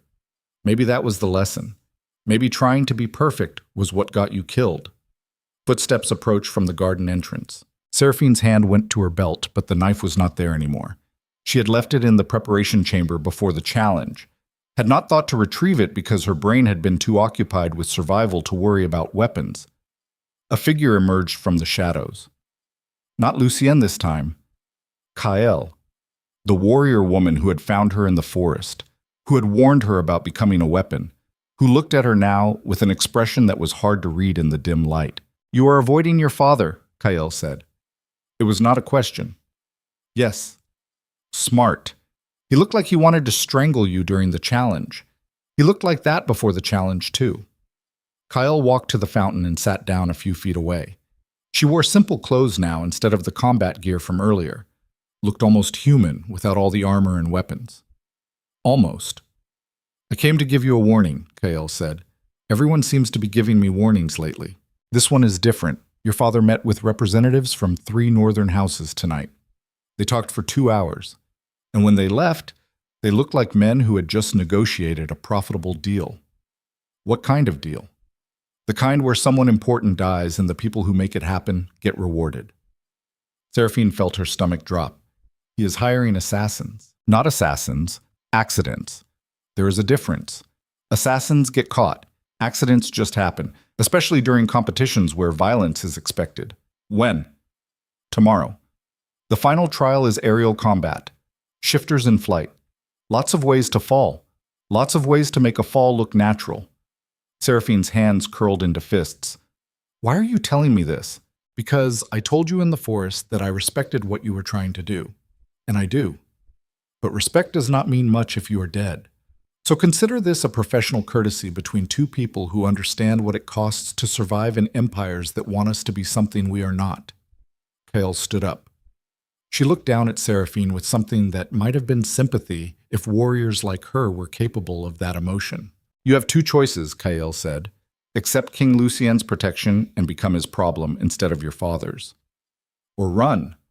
Tonight. Before anyone realizes you are gone. Those are the only options that end with you breathing past tomorrow. And if I stay and compete anyway, then you are braver and stupider than I thought. And I will probably watch you die in an accident that everyone pretends to mourn while secretly celebrating that House Veilcrest finally produced a daughter weak enough to eliminate herself. What would you do? Seraphine asked. Kale's expression hardened. I would burn the whole fucking system to the ground and watch it collapse on everyone who built it. But I am not you. And you still seem to believe some part of this empire is worth saving. Is it? The question hung between them. Kale turned to leave, then paused at the garden entrance. For what it is worth, she said without looking back, I think you are the first royal I have met in 10 years who might actually deserve the crown everyone keeps trying to force on your head. But deserving something and surviving long enough to claim it are very different things. Then she disappeared into the shadows, leaving Seraphine alone with decisions that felt impossible no matter which direction she turned. She made her choice before dawn, not because she was brave, because she was out of other options. Seraphine found her way to the wing where House Thornmere kept their chambers. Guards stood at every entrance, not ceremonial ones who were more decoration than defense, real soldiers, the kind who had killed enough people that violence was just another item on their daily task list. One of them stepped forward when she approached. State your business. I need to speak with King Lucien. The king is not receiving visitors. Tell him Princess Seraphine accepts his alliance. The guard's expression did not change, but he turned and spoke quietly to someone behind him. A message passed down the chain. Within minutes, another guard appeared and gestured for her to follow. They led her through corridors lined with dark wood and silver fixtures. Everything about House Thornmere's aesthetic screamed precision. Wealth that did not need to advertise itself because the quality was self-evident. Power that was so comfortable with itself it could afford to be subtle. They stopped at a door carved with wolves running through forests. The guard knocked once. Enter. Seraphine stepped inside. The room was smaller than she expected. Not some massive throne room designed to intimidate, just a study. Books lined the walls. A desk sat near the window. Maps covered one entire table showing territories and supply lines and trade routes marked in different colors. Lucien stood at the window looking out over the city. He did not turn around when she entered. You decided, he said. Yes. What changed your mind? My father hired people to make sure I do not survive tomorrow's trial. I know. That information reached me an hour ago. And you did not warn me? I was waiting to see if you would figure it out yourself, or if someone else would tell you first. Information arrives faster when people want to help you, instead of when you demand it. I needed to know which category you fell into. Seraphine felt anger flash hot in her chest. You used me as an experiment? Lucien finally turned around. His expression was calm, detached, the way scientists probably looked at cells under microscopes. Yes, because alliances require trust, and trust requires testing. I needed to know if you were resourceful enough to gather information independently, or if you would come to me helpless, expecting me to solve all your problems. You proved the former. That makes the alliance viable. He walked to his desk, pulled out a document already prepared, already signed with his seal at the bottom. This is a formal declaration of protection, he said. It states that you are under the sovereign claim of House Thornmere, effective immediately. Your father cannot touch you without declaring war on my house, which he will not do because he is many things, but suicidal is not one of them. He held out the document. Sign this, and you become mine to protect. Refuse, and you walk out of here with nothing. Seraphine stared at the paper, at the elegant script, at the clauses that probably contained a dozen ways she was signing away freedoms she did not even know she had, at Lucien's signature already marking her as his responsibility before she had agreed to anything. What do you get out of this? She asked. Honesty. Like I said, that is not enough. For most rulers, you would be right. But I have gold, I have territory, I have armies and alliances and everything a king is supposed to want. What I do not have is someone who will tell me the truth without calculating how to profit from it first. You are unpolished, inexperienced, politically naive. And those are your greatest assets because they make you incapable of lying effectively. That is worth protecting. He set the document on the desk. But you should understand what signing this means. Your father will disown you. House Veilcrest will declare you a traitor. Every noble family that hoped to use you as a political tool will turn against you. You will have no family except the one I provide, no status except what I grant you, no life except the one you build under my protection. And if you prove useless to me, I will withdraw that protection and let your enemies have you. That is not an alliance. That is ownership. Lucien tilted his head. There is a difference? Seraphine felt something cold slide through her chest. Because he was right. Every alliance between unequal powers was just ownership disguised as partnership. The only difference was how honest people were about the transaction. If I sign this, she said slowly, what happens tomorrow? You do not compete. You withdraw from the trials. I announce our alliance publicly. Your father loses whatever leverage he thought he had. And you begin the extremely difficult process of learning how to exist as something other than his puppet. And if I do not sign, then you compete tomorrow. Your father's hired accidents kill you, and I attend your funeral with appropriate expressions of regret before moving on to more productive uses of my time. No third option? Power does not deal in third options. You choose survival or you choose pride. Most people choose wrong. Seraphine looked at the document again, at the signature line waiting for her name. She thought about her father, about Lysara burning on a pyre, about Kael's warning that deserving something and surviving long enough to claim it were different things, about the particular kind of courage it took to admit you could not win alone. She picked up the pen. Her hand shook as she signed her name. Princess Seraphine Veilcrest, not Lysara, not a ghost wearing borrowed armor, herself, for better or worse. Lucien took the document, rolled it carefully, sealed it with wax that bore his personal mark. Welcome to House Thornmere, he said. We have excellent wine and mediocre company. You will adjust. When do you announce this? At dawn. During the opening ceremony for the final trial, maximum visibility, maximum impact. My father will be furious. Your father will be irrelevant. Lucien walked to a cabinet and pulled out 2 glasses, poured something amber that smelled expensive, handed one to her. To survival, he said. Seraphine took the glass. To survival. They drank, and in the silence that followed, Seraphine felt the last pieces of her old life crumbling away like a structure that had been held together with nothing but hope and fear, finally collapsing under its own weight. Tick. The announcement came at dawn exactly as Lucien promised. The entire empire gathered in the grand arena for the opening ceremony of the final trial. Thousands of wolves packed into seats that rose like cliffs on all sides. Banners from every major house hung from the walls. The air smelled like anticipation and barely suppressed violence. Seraphine stood beside Lucien on the platform reserved for ruling alphas. She wore the colors of House Thornmere now, silver and black. No more royal sigils of House Veilcrest. No more pretending to be Lysara. Just herself in clothes that did not fit quite right yet, but would eventually. Her father sat in his balcony across the arena. Even from this distance, she could see his expression, cold, calculating. The face of a man who had just watched his carefully constructed plans disintegrate and was already building new ones from the rubble. The herald stepped forward. Before we begin the final trial, there is an announcement from King Lucien Mordain of House Thornmere. Lucien stepped to the edge of the platform. His voice carried without amplification.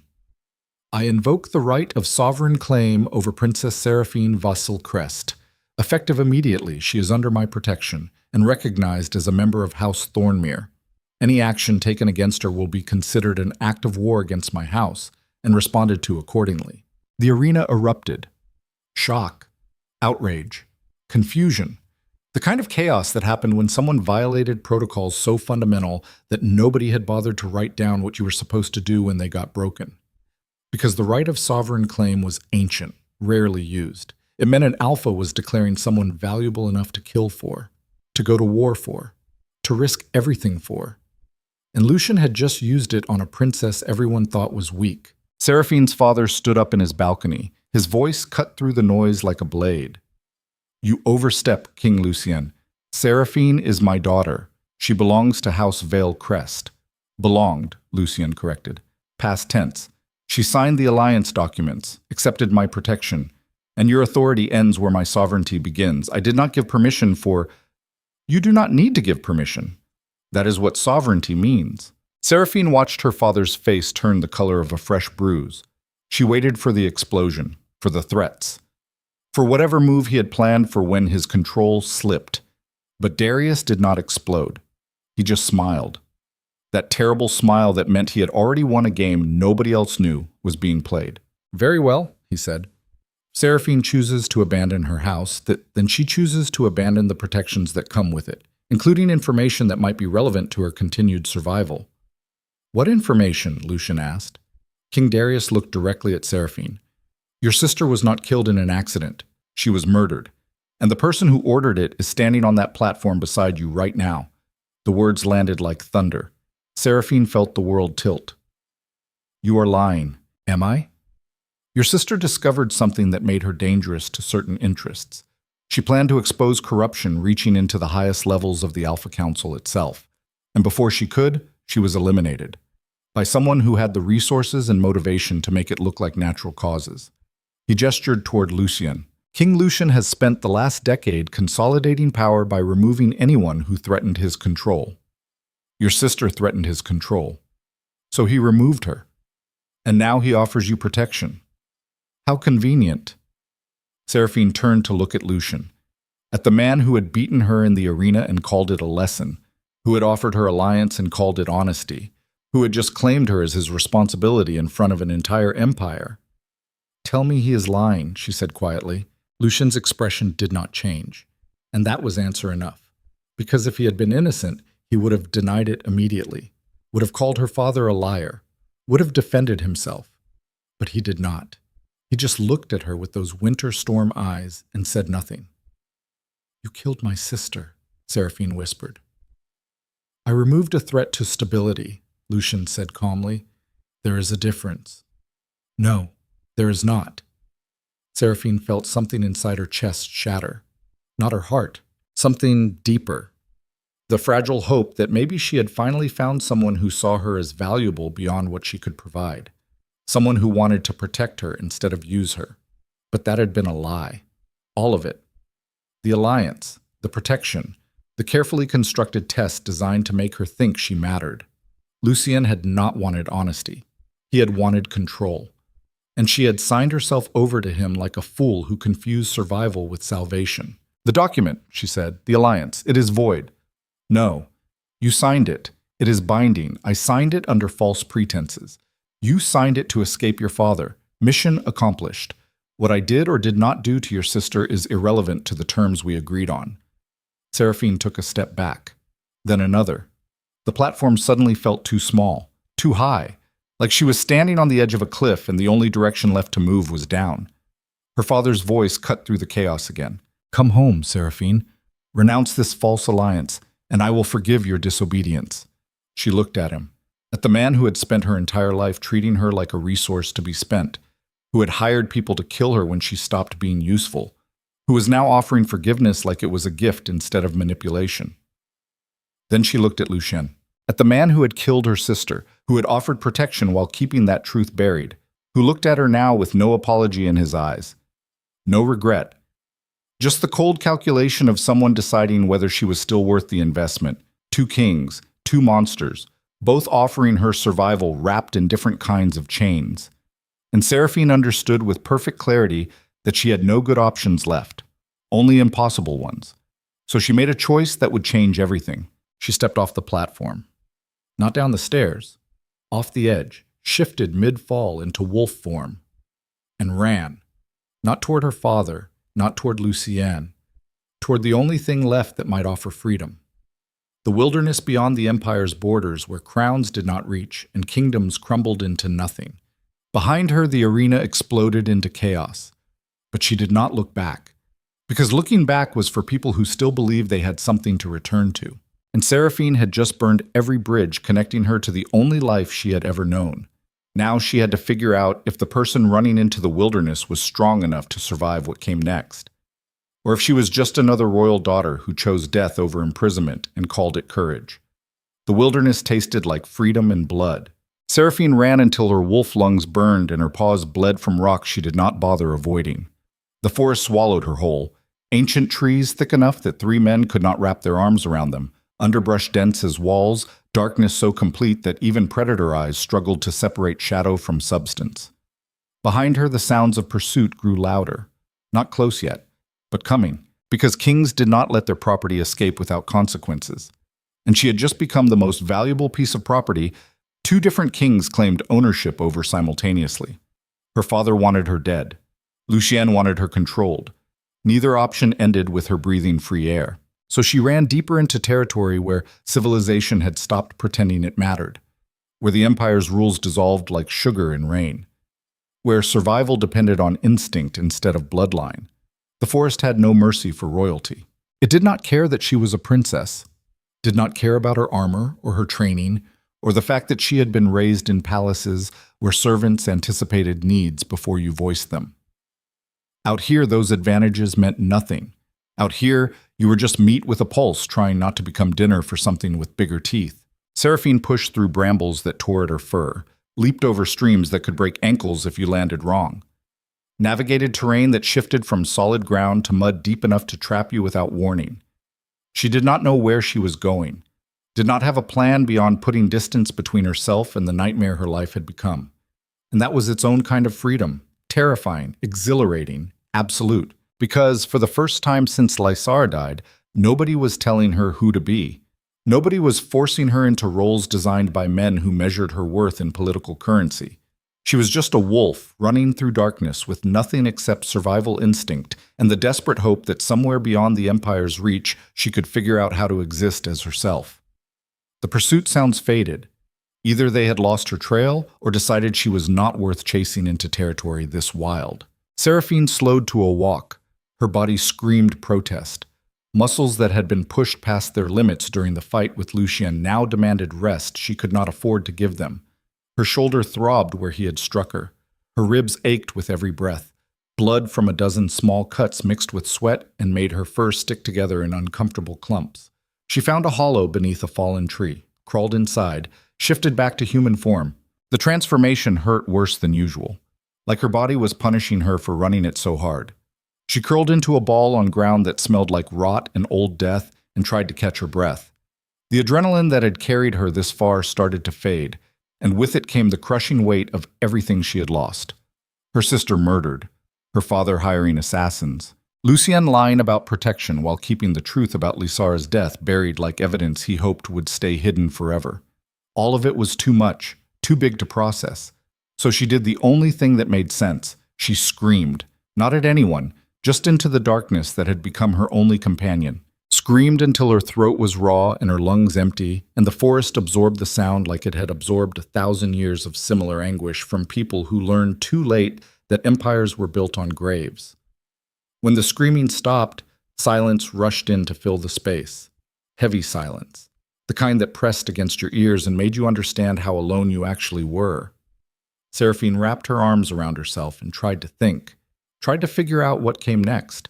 But every direction she looked led nowhere good. Going back meant death. Going forward meant dying slower. Staying here meant eventually something hungry would find her, and nature would handle what the kings could not. There was no winning, only different flavors of losing. That was what power really meant at the top levels. It was not about having good options. It was about choosing which terrible option you could live with. And the people who thrived were the ones who could make those choices without breaking. Seraphine was breaking. She could feel it happening. The careful control she had maintained for weeks cracking apart like ice, under weight it was never designed to carry. All the fear and rage and grief she had been swallowing to survive the trials finally forcing its way up her throat, demanding acknowledgement. Her sister was dead. Murdered. By a man who had looked Seraphine in the eyes and offered protection while knowing exactly what he had taken from her. And the worst part was she had believed him. Had signed documents binding herself to him, had trusted that maybe one person in this empire valued her as something other than a tool. That was the truly unforgivable part, not Lucien's lie, her own desperate willingness to believe it. Footsteps approached through the forest. Seraphine's head snapped up, not running footsteps, measured, deliberate. Someone who knew exactly where she was and was not bothering to hide their approach. She scrambled to her feet, pressed her back against the hollow's entrance, tried to prepare for whatever was coming, even though she had nothing left to fight with except exhaustion and fury. A figure emerged from the darkness. Lucien. He wore travel clothes now instead of formal armor, looked almost human without all the royal decoration, but his eyes still carried that winter storm quality that made you understand comfort was not something he offered easily. He stopped 10 feet from the hollow, did not come closer, just stood there looking at her like she was a problem he was trying to solve without adequate information. "You ran," he said. His tone was conversational, like they were discussing weather instead of the fact that she had discovered he murdered her sister and fled into wilderness that killed people regularly. "You killed Lysara," Seraphine said. Her voice came out hoarse from screaming. "Yes. Why?" "Because she was going to destroy the stability I spent 20 years building." She had evidence of corruption reaching into the Alpha Council, proof that 3 high-ranking members were embezzling resources meant for border protection. If that information became public, it would have triggered investigations, trials, executions. And during that chaos, our enemies would have struck.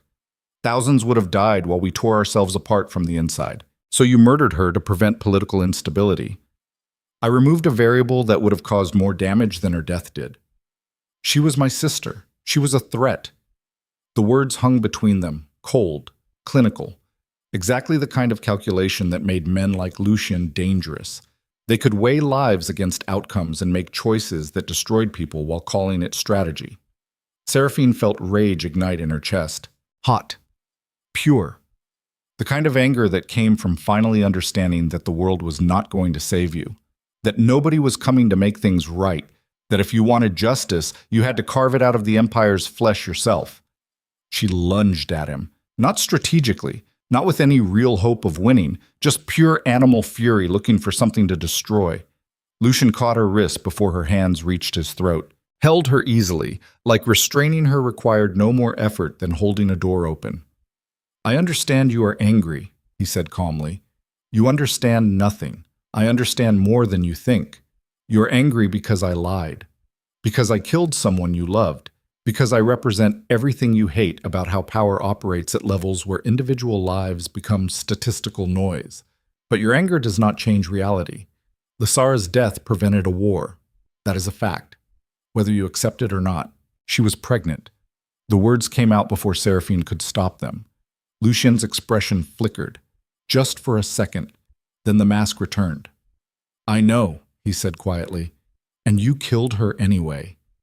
The child would have been a complication, another variable, another potential threat depending on who the father was and what alliances that represented. So you murdered them both. I made a choice between 2 bad options: save thousands by sacrificing 2, or preserve 2 lives and watch thousands die in the chaos that followed. That is what ruling actually looks like. Not the romantic version they tell in stories, the version where every decision costs something you do not want to pay, and you pay it anyway because the alternative is worse. Seraphine stopped struggling, not because she agreed with him, because she finally understood something that should have been obvious from the start. Lucien was not a villain. He was just a man who had survived so long at the top that he had forgotten how to see people as anything except pieces on a board. And that made him more dangerous than any villain could ever be, because villains knew they were doing wrong. Men like Lucien believed they were doing right. "Let me go," she said quietly. Lucien released her wrists, stepped back, gave her space. "You can keep running," he said, "but eventually the wilderness will kill you, or your father's hunters will find you, or you will starve because royal daughters are not trained to survive without empires supporting them. Running is not freedom, it is just a slower death. Then I will die free. No, you will die alone thinking freedom and solitude are the same thing. They're not." Seraphine looked at him, at this king who had killed her sister and then offered her protection like those 2 things were not contradictory, who had beaten her in an arena and called it teaching, who looked at her now with something that might have been respect if men like him were capable of that emotion toward people they had just lost. "What do you want from me?" she asked. Lucien was quiet for a long moment. When he spoke again, his voice carried a weight that made the air feel heavier. "I want you to understand that the world you think you deserve does not exist. That empires are built on decisions like the one I made. That every throne costs blood, and the only question is whose blood you are willing to spend. And I want you to decide if you can live in that world without breaking. Because if you can, then you are valuable. If you cannot, then you are just another idealist who will get crushed by reality. And if I choose not to live in your world at all, then you die out here and I return to ruling without you. Just like that? Just like that. He turned to leave. Seraphine watched him walk away, watched the darkness swallow him, like he had never been there at all. And she understood with perfect clarity that she was standing at a crossroads that would define everything that came after. She could stay in the wilderness and die, proving a point nobody would remember. Or she could walk back into the empire and become the kind of person who survived by making choices she hated. There was no third option. There never had been. I'm bad. She walked back toward Velcaris as dawn broke. Not because Lucienne had convinced her he was right, because she finally understood something her sister had probably learned too late. Running from power did not make you free. It just made you vulnerable to people who understood how to wield it. Real freedom came from learning how to take power away from people who misused it. And you could not do that from a forest where nobody would hear you scream. The journey back took hours. Her body protested every step. Exhaustion dragged at her like weights tied to her ankles. Hunger gnawed at her stomach. Thirst made her throat feel like sandpaper, but she kept walking, because stopping meant admitting defeat, and she had too much rage left to be defeated yet. The city appeared on the horizon as the sun climbed higher. Velcaris looked different in daylight, less menacing, more like what it actually was, a collection of stone buildings and people trying to survive the same power structures that had existed for centuries. The Empire was not some abstract evil. It was just systems built by people who prioritized control over compassion. And systems could be changed if you knew where to push. Seraphine entered through the southern gate. Guards stared at her. She looked like exactly what she was, a woman who had run into the wilderness and crawled back half dead. Her clothes were torn.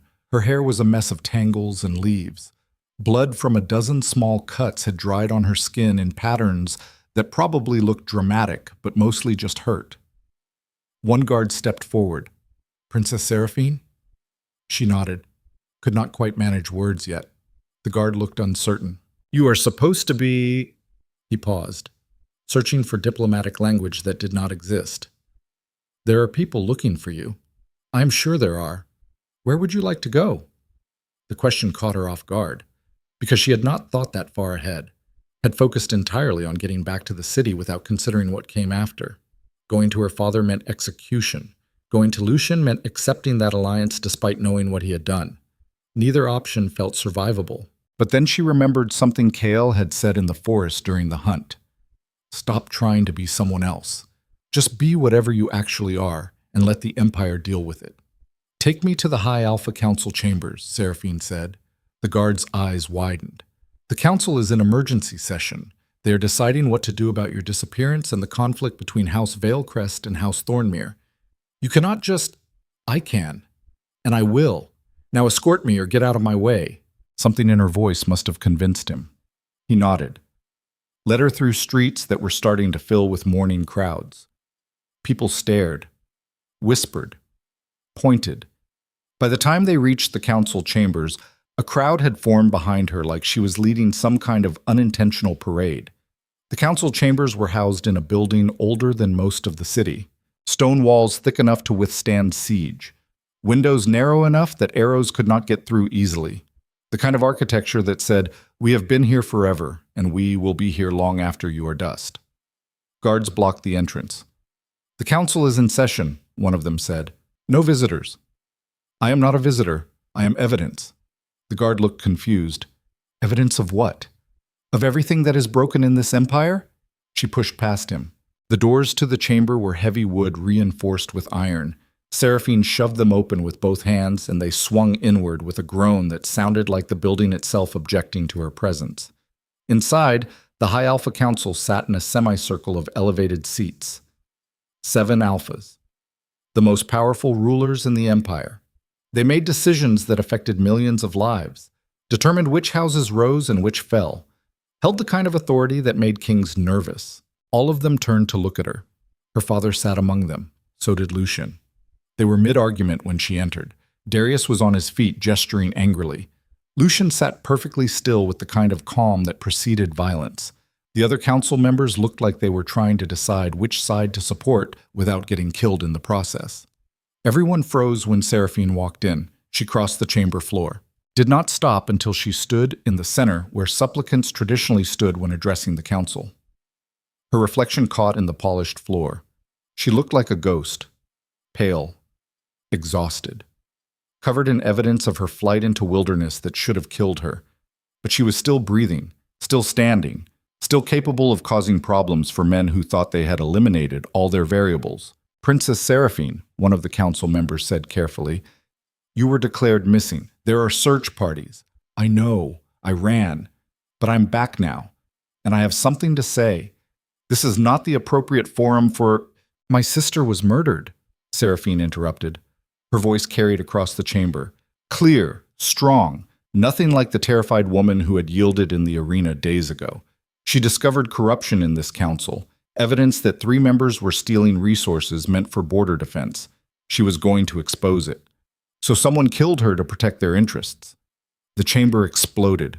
Accusations. Denials. Council members shouting over each other, trying to control a narrative that had just escaped containment. Darius stood up.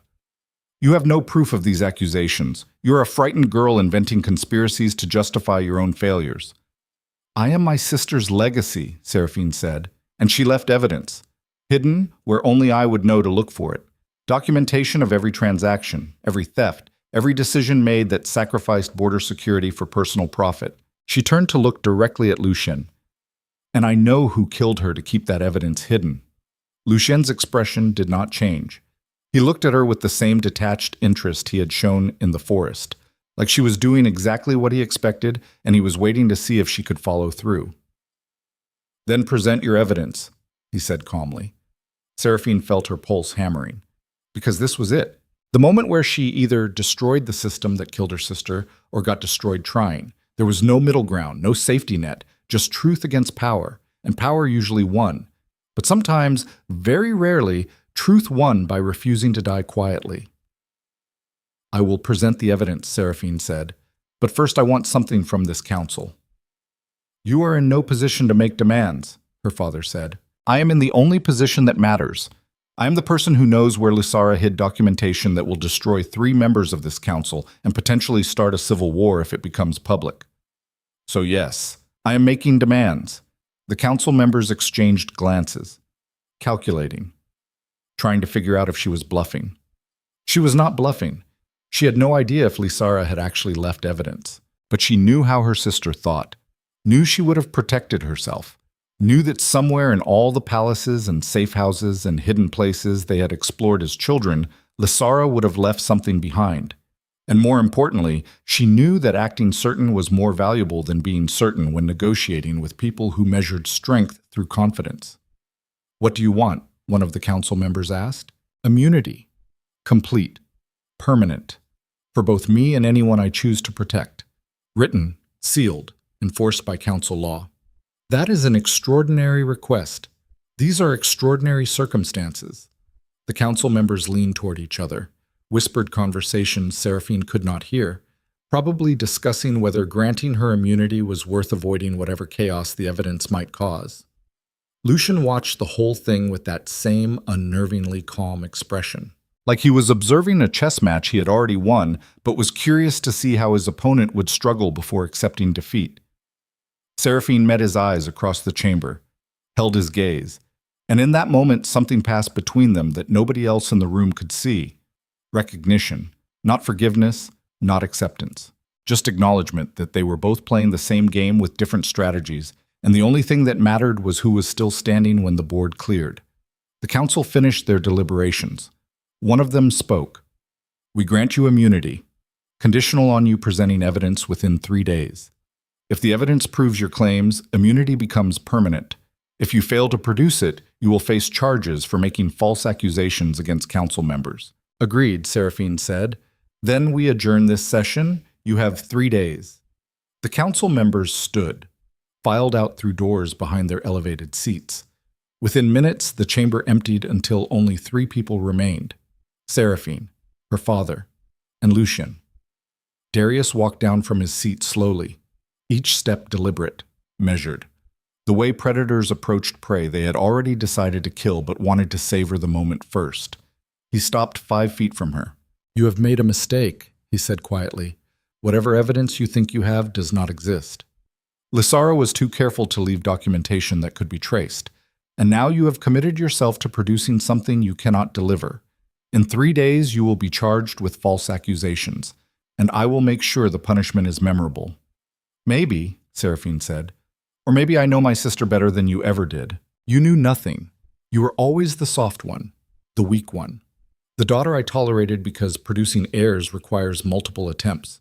The words should have hurt. A week ago, they would have destroyed her. But standing here now, having run through wilderness and crawled back, having discovered her sister's murder and faced kings who lied, Seraphine felt nothing. No pain, no anger, just cold clarity. I was the soft one," she agreed. "The weak one. The daughter you wasted decades tolerating. But you know what I learned running through that forest?" "What?" "Soft things survive by bending instead of breaking. And weak things survive by being underestimated until they are close enough to strike. So yes, I was soft, I was weak, but I'm still here, and Lysara is not. So maybe you should reconsider which daughter actually inherited your survival instinct." Her father's hand moved toward the blade at his belt, but Lucian's voice cut through the tension before violence could erupt. "Touch her, and you die." Darius turned. Lucian had not moved from his seat, had not drawn any weapon, had not made any gesture that suggested threat. But the air temperature in the chamber dropped 10 degrees anyway. "She is under my protection," Lucian continued. "Council-sanctioned immunity. You heard the decree. Harm her, and you violate council law. Which means I can kill you legally. And I will. You protect the woman who just accused you of murder? I protect the woman who is more useful alive than dead. Her accusations are irrelevant. What matters is maintaining order. And order requires honoring council decrees even when they are inconvenient." Darius looked between them. At his daughter who had somehow survived when she should have died. At the king who had killed his other daughter but was now protecting this one. At the impossible situation where all his plans had collapsed into chaos he could not control. 3 days, he said finally. Then we will see who survives this particular game. He turned and walked out of the chamber, leaving Seraphine alone with Lucian. The silence that followed was absolute. Seraphine's legs finally gave out. She sat down hard on the polished floor. Exhaustion crashed over her like a wave that had been building for days and finally found shore. Her hands shook. Her vision blurred. Every part of her body screamed that it had reached its limit and would not be taking any more abuse without serious consequences. Lucian descended from his seat, walked across the chamber, sat down on the floor beside her, not close enough to touch, just close enough to talk without raising his voice. "You have 3 days to produce evidence that may not exist," he said. "I know. You just committed yourself to an impossible task." "Yes. Why?" "Because someone has to." Lucy quiet for a long moment. "Your sister hid evidence in the waterfall caves north of Velcaris," he said finally. "Third cave from the western entrance, behind a loose stone approximately shoulder height on the left wall. The documentation is in a sealed container designed to survive water damage." Seraphine turned to stare at him. "You knew where it was the entire time?" "Yes. Then why did you kill her if you knew the evidence was hidden?" "Because I needed her to believe she was safe. Needed her to stop investigating. Needed time to determine how many other people knew about the corruption before deciding how to handle it. Killing her was not about the evidence. It was about controlling the timeline. And now you are telling me where to find it." "Yes." "Why?" Lucian looked at her. His expression was unreadable. "Because you asked the right question in that forest. You asked what I wanted from you. And I realized I want something I cannot take by force or manipulation. I want someone capable of making me reconsider my own decisions. Someone who can look at what I did and tell me I was wrong, even though strategically I was right. That person is rare, worth more than loyalty, worth more than obedience, worth protecting even when it costs me. You killed my sister." "Yes." "I should hate you. You should. But I do not." The admission came out before Seraphine could stop it. Because it was true. She should hate him. should want him dead, should dedicate her life to destroying everything he built. But she did not. She just felt tired. And that was somehow worse than hatred, because hatred had purpose. Exhaustion just had surrender. Lucian stood up, extended his hand. Seraphine looked at it. At this offer from the man who had killed her sister and lied about protection and then given her exactly what she needed to destroy him. She took his hand, let him pull her to her feet. And in that moment, standing in an empty council chamber with evidence location burning in her mind and 3 days to decide whether to use it, Seraphine understood the final terrible truth about power. It was not about being the strongest. It was about being the one still standing when everyone else had collapsed under the weight of their own contradictions. She had 3 days to find evidence that would destroy the empire. 3 days to decide if destroying it was justice or just revenge dressed in noble purpose. 3 days to figure out if she was strong enough to survive being the person who set everything on fire. And the only person who could help her was the man who started the burning in the first place. The waterfall caves north of Velcaris had witnessed centuries of secrets. Seraphine stood at the entrance as dawn light turned the cascading water into liquid silver. The roar of the falls was loud enough to drown thought. Cold mist soaked through her clothes within seconds. Behind her, Lucian waited at a distance that suggested he understood this was something she needed to do alone. Or maybe he was just giving her space to discover whether he had been lying about the evidence location. She counted 3 caves from the western entrance, stepped inside the third one. The temperature dropped immediately. Water dripped from stone formations that looked like frozen waterfalls carved by time instead of temperature. The cave smelled like minerals and darkness, and the particular cold that existed in places sunlight never reached.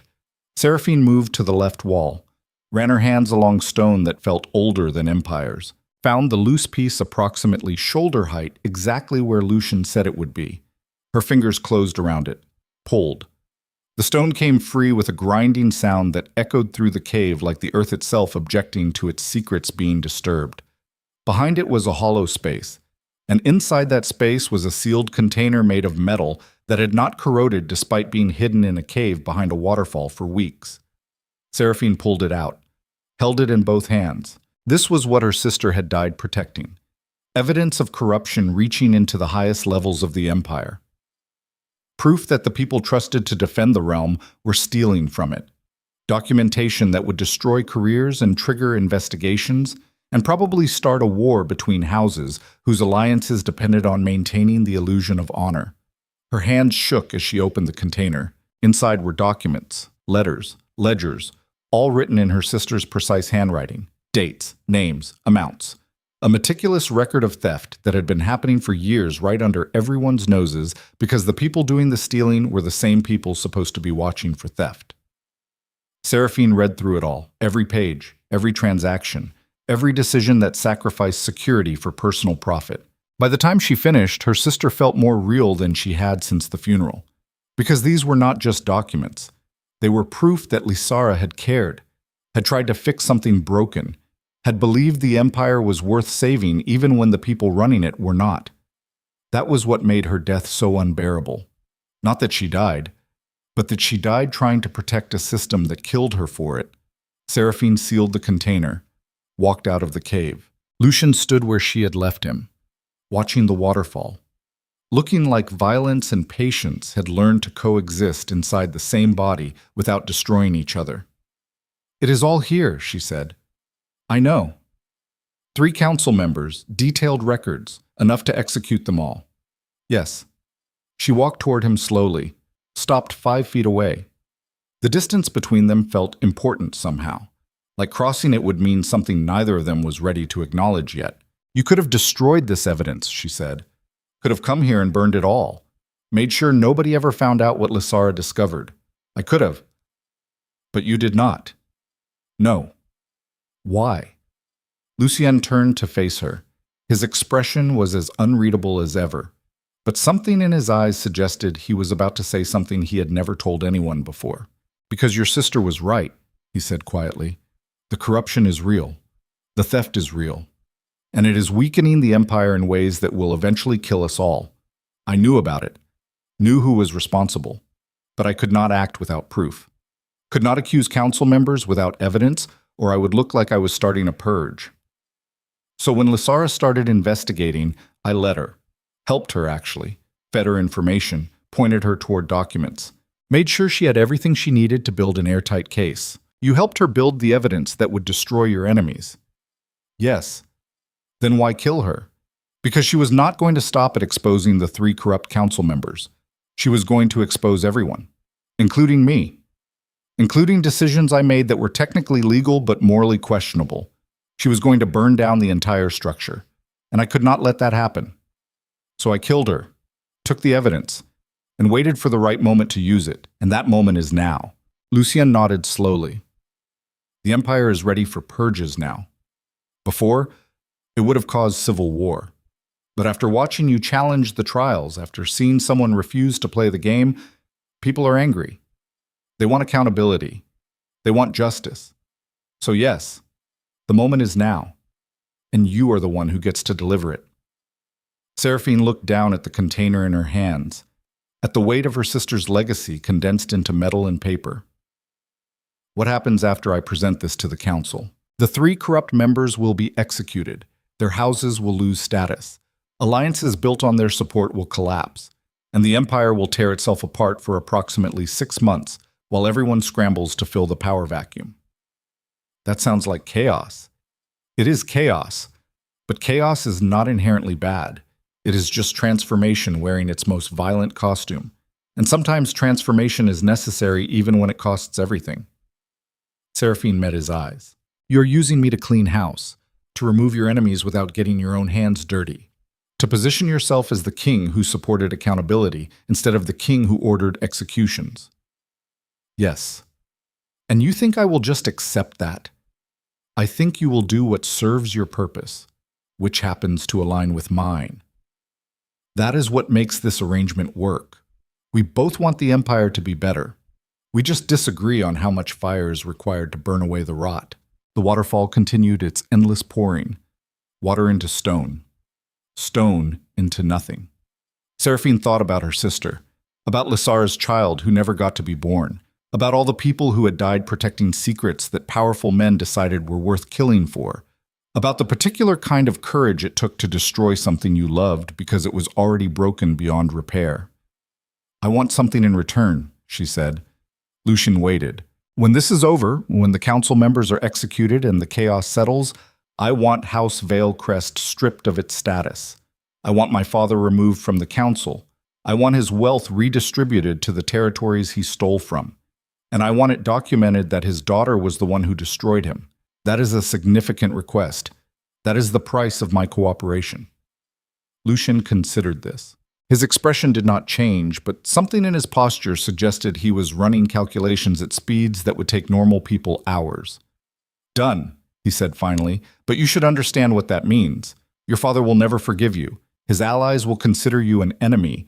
You will be the princess who betrayed her own house. That reputation follows you forever. Good. Maybe it will remind other daughters that loyalty to tyrants is optional. Lucien almost smiled. It was not quite warmth, but it was close. Then we have an agreement. You present the evidence. I support your claims. We watch the Empire burn together. And when the smoke clears, we figure out what comes next. Seraphine extended her hand. Lucien took it. They shook. Not as allies, not as friends, as 2 people who understood that survival sometimes required partnering with the person who hurt you because they were the only one who understood the game well enough to help you win it. The council reconvened 2 days later. Seraphine walked into the chamber carrying her sister's evidence in both hands. The container felt heavier than it should have, like it contained more than documents, like it carried the weight of every decision that had led to this moment. The 7 council members sat in their elevated seats, her father among them. He looked at her with an expression that was harder than stone and colder than winter. The kind of look that said he had already decided how this would end, and her survival was not part of the calculation. 3 other council members looked nervous. They knew. Somehow they knew she had found something. The remaining members looked curious, waiting to see what chaos the princess who had run into the wilderness would unleash now. Lucien sat perfectly still, watching everything, saying nothing. Princess Seraphine, one of the council members said, You requested this session to present evidence of corruption within the High Alpha Council. Proceed. Seraphine walked to the center of the chamber, set the container on the floor, opened it, pulled out the first document. My sister spent the last 3 months of her life investigating theft within the council, she began. She discovered that 3 members have been embezzling resources meant for border defense, diverting funds into personal accounts, selling military equipment to enemies, accepting bribes in exchange for favorable trade agreements. She held up the document. This is a ledger documenting every transaction over the past 5 years. Names, dates, amounts, verified signatures. Everything you need to prove that council members Aldrich, Marin, and Kestrel have been stealing from the empire they swore to protect. The chamber erupted. The 3 named council members shot to their feet, shouting denials, demanding to see the evidence, threatening lawsuits and violence and everything people threaten when they know they have been caught but are not ready to accept consequences yet. The other council members tried to restore order, failed, because order was breaking down faster than anyone could repair it. Seraphine waited for the chaos to peak. Then she raised her voice above the noise. My sister was murdered to prevent this information from becoming public. Killed by someone who understood that exposing this corruption would trigger investigations that threatened their own power. And the person who killed her is sitting in this chamber right now. The noise stopped. Everyone turned to look at her. Even the 3 corrupt council members went quiet, because whatever they had expected, it was not this. Not an accusation of murder on top of theft. King Lucien Mordain ordered my sister's death, Seraphine said. He knew about the corruption, knew about the evidence, and he killed her to control when it became public, to make sure he could use it strategically instead of letting it explode chaotically. She turned to face Lucien. He looked back at her with absolutely no expression, like she was discussing weather instead of accusing him of murder in front of the most powerful alphas in the empire. Is this true? One of the council members demanded. Lucien stood up slowly. Yes, he said. The chamber exploded again, louder this time, because a king admitting to murder was unprecedented. Kings lied. Kings denied. Kings found scapegoats. They did not just stand up and confirm they killed someone to protect their own interests. But Lucien did. Because men like him understood something most rulers never learned. Sometimes honesty was more dangerous than lies. I killed Princess Lysara Veilcrest, Lucien continued. His voice cut through the chaos like a blade through silk. She discovered corruption that would have destroyed 3 council members, would have triggered civil war, would have killed thousands in the chaos that followed. So I removed her, made it look like an accident, and took the evidence she gathered so I could use it when the empire was ready to survive the revelation. You admit this openly? One council member asked. Lucien looked at him. Yes, because lying would be pointless. Princess Seraphine has evidence of the murder. Witnesses who can confirm I gave the order. Attempting to deny it would make me look weak. And I am many things, but weak is not one of them. Then you will stand trial for murder. No, I will not. The chamber went quiet, because that was not how this was supposed to work. You admit to murder, you stand trial. That was the rule. Even kings followed it. But Lucien was rewriting the rules in real time. I invoked the law of necessary sacrifice, he said calmly. It is an old law, rarely used, but it states that a king may kill anyone if he can prove their death prevented greater harm. Princess Lysara's death prevented civil war, prevented thousands of deaths, prevented the collapse of border security during a time when our enemies were preparing to strike. Her death was necessary. Therefore, it was legal. That law has not been invoked in 200 years, someone protested. That does not make it invalid.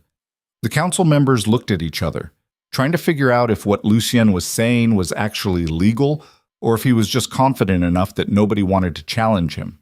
Seraphine watched it all happen with growing clarity. This was the game. This was how power actually worked. How Lucien had admitted to murder, but framed it as sacrifice, had taken something indefensible and made it sound like duty. And now the council had to decide if they wanted to challenge a king who had just demonstrated he was willing to kill royalty when it served his purposes.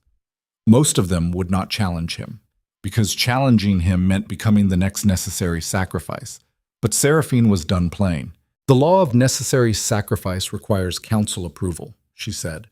All 7 members must agree the death was necessary. So let us vote.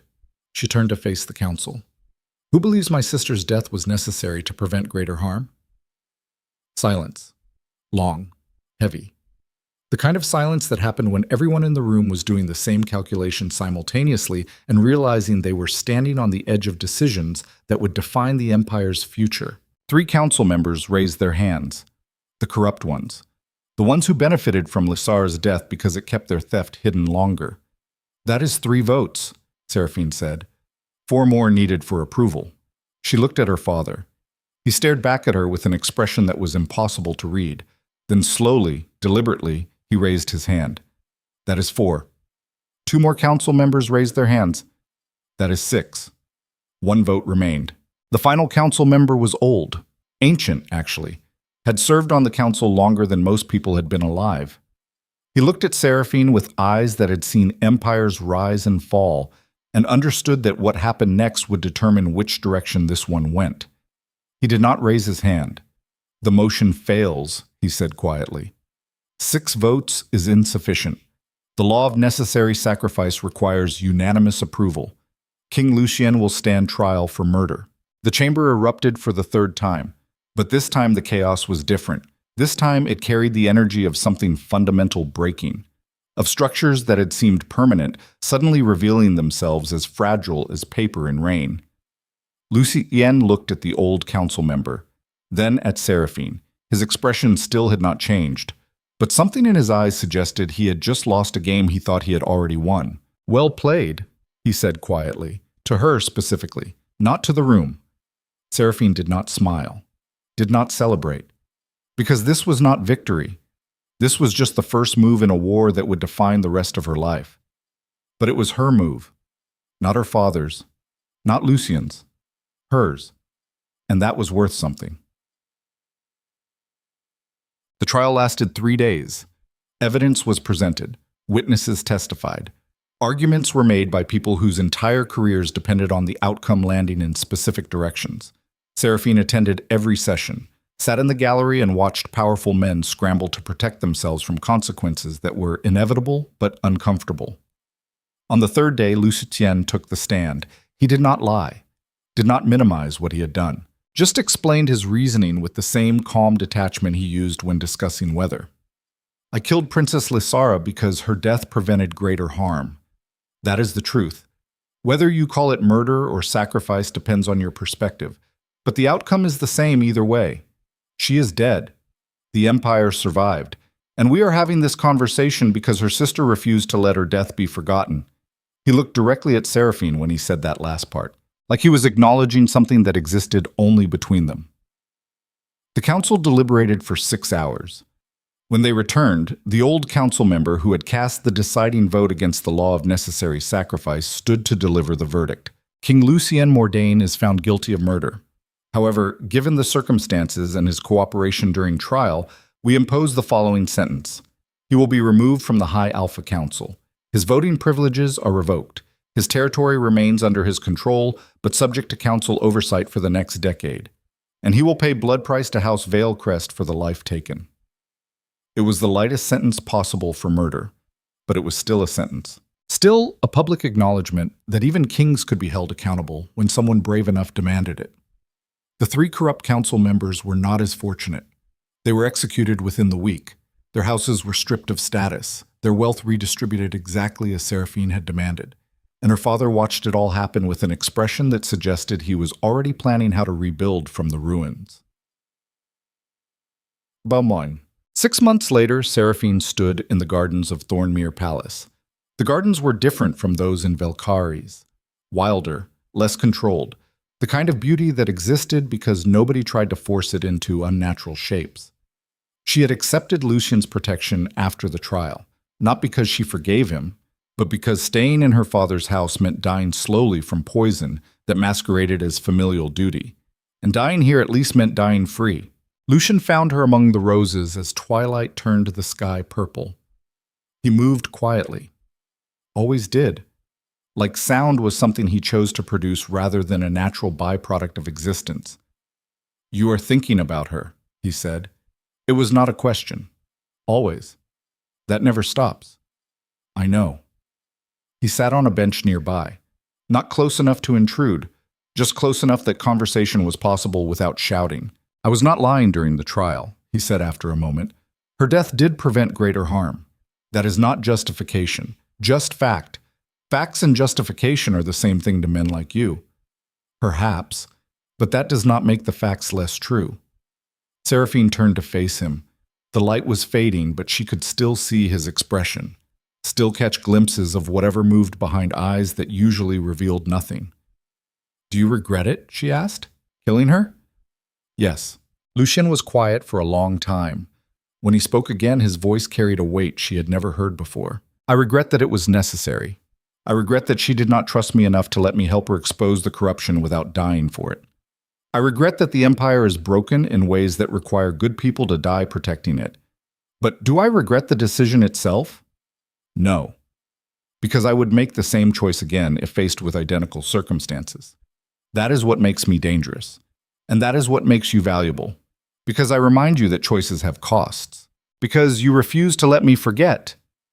Seraphine looked at the roses, at the way they grew wild despite existing inside palace walls. I am pregnant.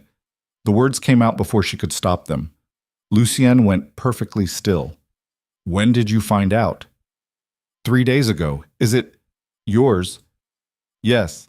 The night after the trial, when they had both been drunk on survival and rage, and the particular kind of intimacy that came from destroying empires together.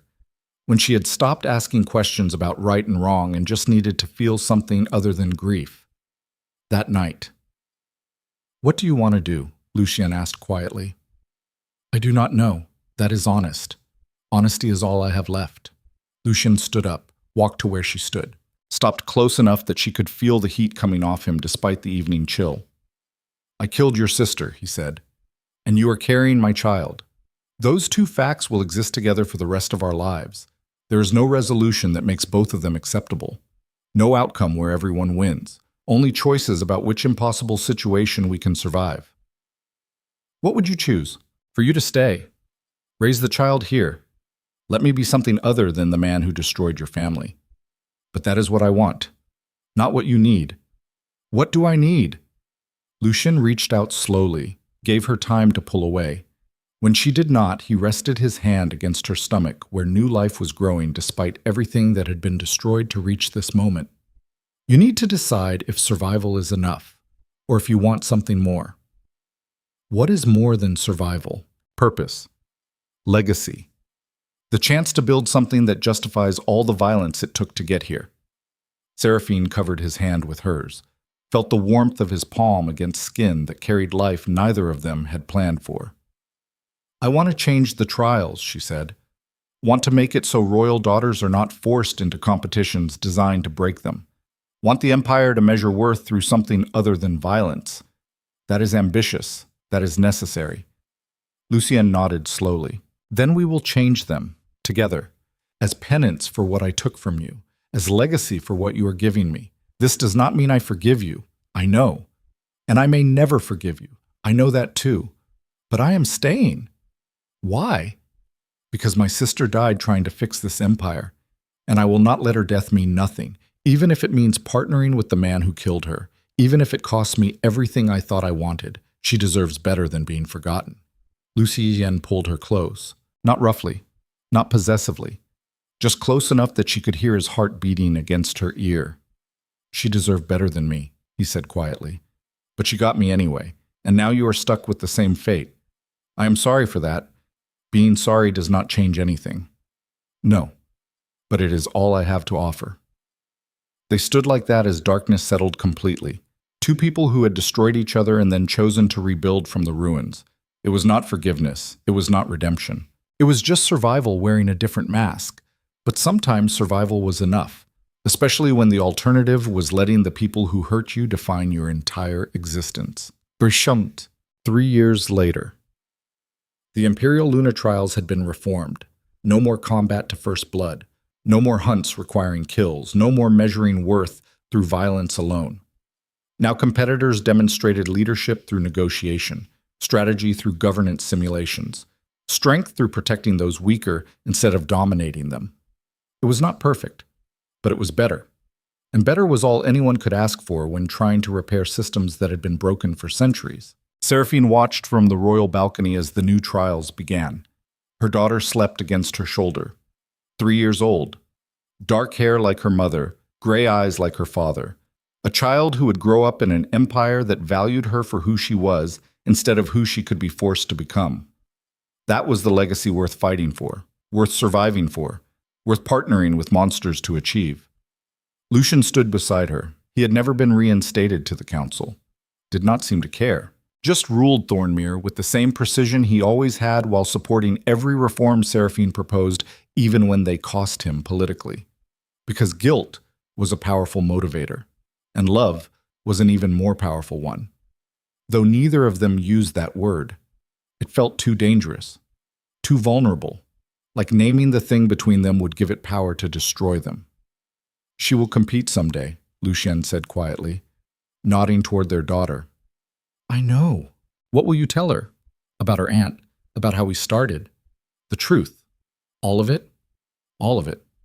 She deserves to know that empires are built on graves, that every throne costs blood, that her father killed her aunt and her mother chose to stay anyway. And then she can decide what kind of ruler she wants to be. That is a heavy burden for a child. Being royal is a heavy burden. Better she learns that early. Lucien pulled her close. After 3 years, the gesture had become familiar, comfortable.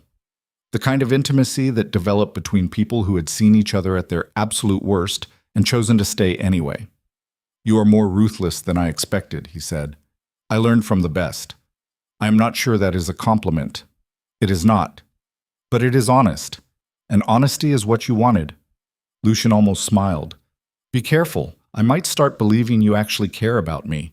I do care about you, just not enough to forgive you. That seems fair? They stood together watching the trials unfold below. Watching royal daughters compete without dying. Watching an empire slowly transform because 2 broken people had refused to let their trauma become someone else's fate. It was not the ending either of them wanted, but it was the ending they had earned. And sometimes that was enough. Seraphine felt her daughter shift against her shoulder. Sleepy movements. Small sounds. The absolute trust children had before the world taught them to be careful about who they gave their hearts to. What do you think she will be? Lucien asked. Warrior or diplomat? Neither. She will be whatever she chooses to be. That is the whole point of everything we built. And if she chooses to be like you, then the empire is in good hands. And if she chooses to be like me, then God's help us all. Lucien laughed. It was a rare sound, but real. And in that moment, standing on a balcony overlooking an empire they had nearly destroyed to save, Seraphine understood something that had taken 3 years to learn. Forgiveness was not about erasing what someone did. It was about deciding their worst moment did not define their entire existence. Lucien had killed her sister. That was true. But he had also helped her destroy corruption, protected her when her own father wanted her dead, given her space to grieve, supported reforms that cost him power, and loved their daughter with the kind of fierce devotion that suggested maybe monsters could learn to be human if given enough reasons to try. None of that erased Lysara's death, but it complicated it, made it impossible to reduce their entire story to victim and villain, because real life was messier than stories. And the people who survived the longest were the ones who could live in that mess without demanding it make sense. The trials ended as sunset painted the sky orange and gold. Competitors filed out of the arena. No blood spilled, no bodies carried away. Just young women who had demonstrated they were strong enough to rule without proving they were cruel enough to destroy. That was progress. Slow, incomplete, but real. Seraphine shifted her daughter to her other shoulder. The child murmured something in her sleep, a word that sounded like mother, or maybe monster. Hard to tell with children that young. Maybe there was no difference.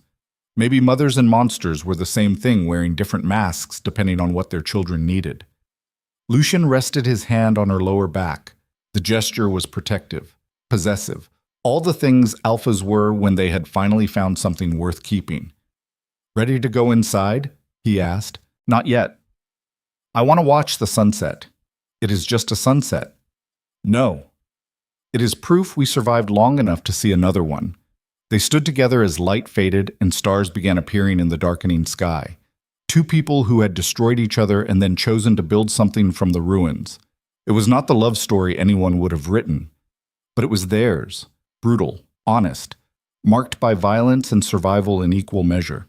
And somehow that made it worth more than the fairy tales that promised happy endings without explaining what those endings cost. Because the truth about empires and love and power was simple. They all required sacrifice. The only question was whose blood you were willing to spend, and whether you could look at yourself afterward without flinching. Seraphine had spent her sister's blood to expose corruption. Lucienne had spent her sister's blood to prevent war. And together they had spent years of their own peace to build something that might prevent future sisters from dying for the same reasons. That was the price. And they paid it willingly. Not because they were heroes, but because surviving was not enough. Living had to mean something, even if that meaning was carved from grief and guilt and the particular kind of love that grew in soil, fertilized by everything you had lost. The last light faded. Darkness settled completely. And in that darkness, Seraphine felt her daughter's heartbeat against her chest. Steady, strong, proof that life continued even after everything burned. That was the final lesson, the one that took longest to learn. Empires rose and fell. Kings killed and were killed. Daughters were sacrificed and survived and became queens who remembered what the sacrificing cost. But life continued. Stubborn, relentless, refusing to stop just because the people carrying it were broken. And maybe that was enough. Maybe that was everything. Seraphine kissed her daughter's forehead, felt Lucienne's hand tighten on her back, and walked inside toward whatever came next, because the story was not over. It never was. But at least now she was writing it herself instead of reading lines someone else had written for her. And that made all the difference.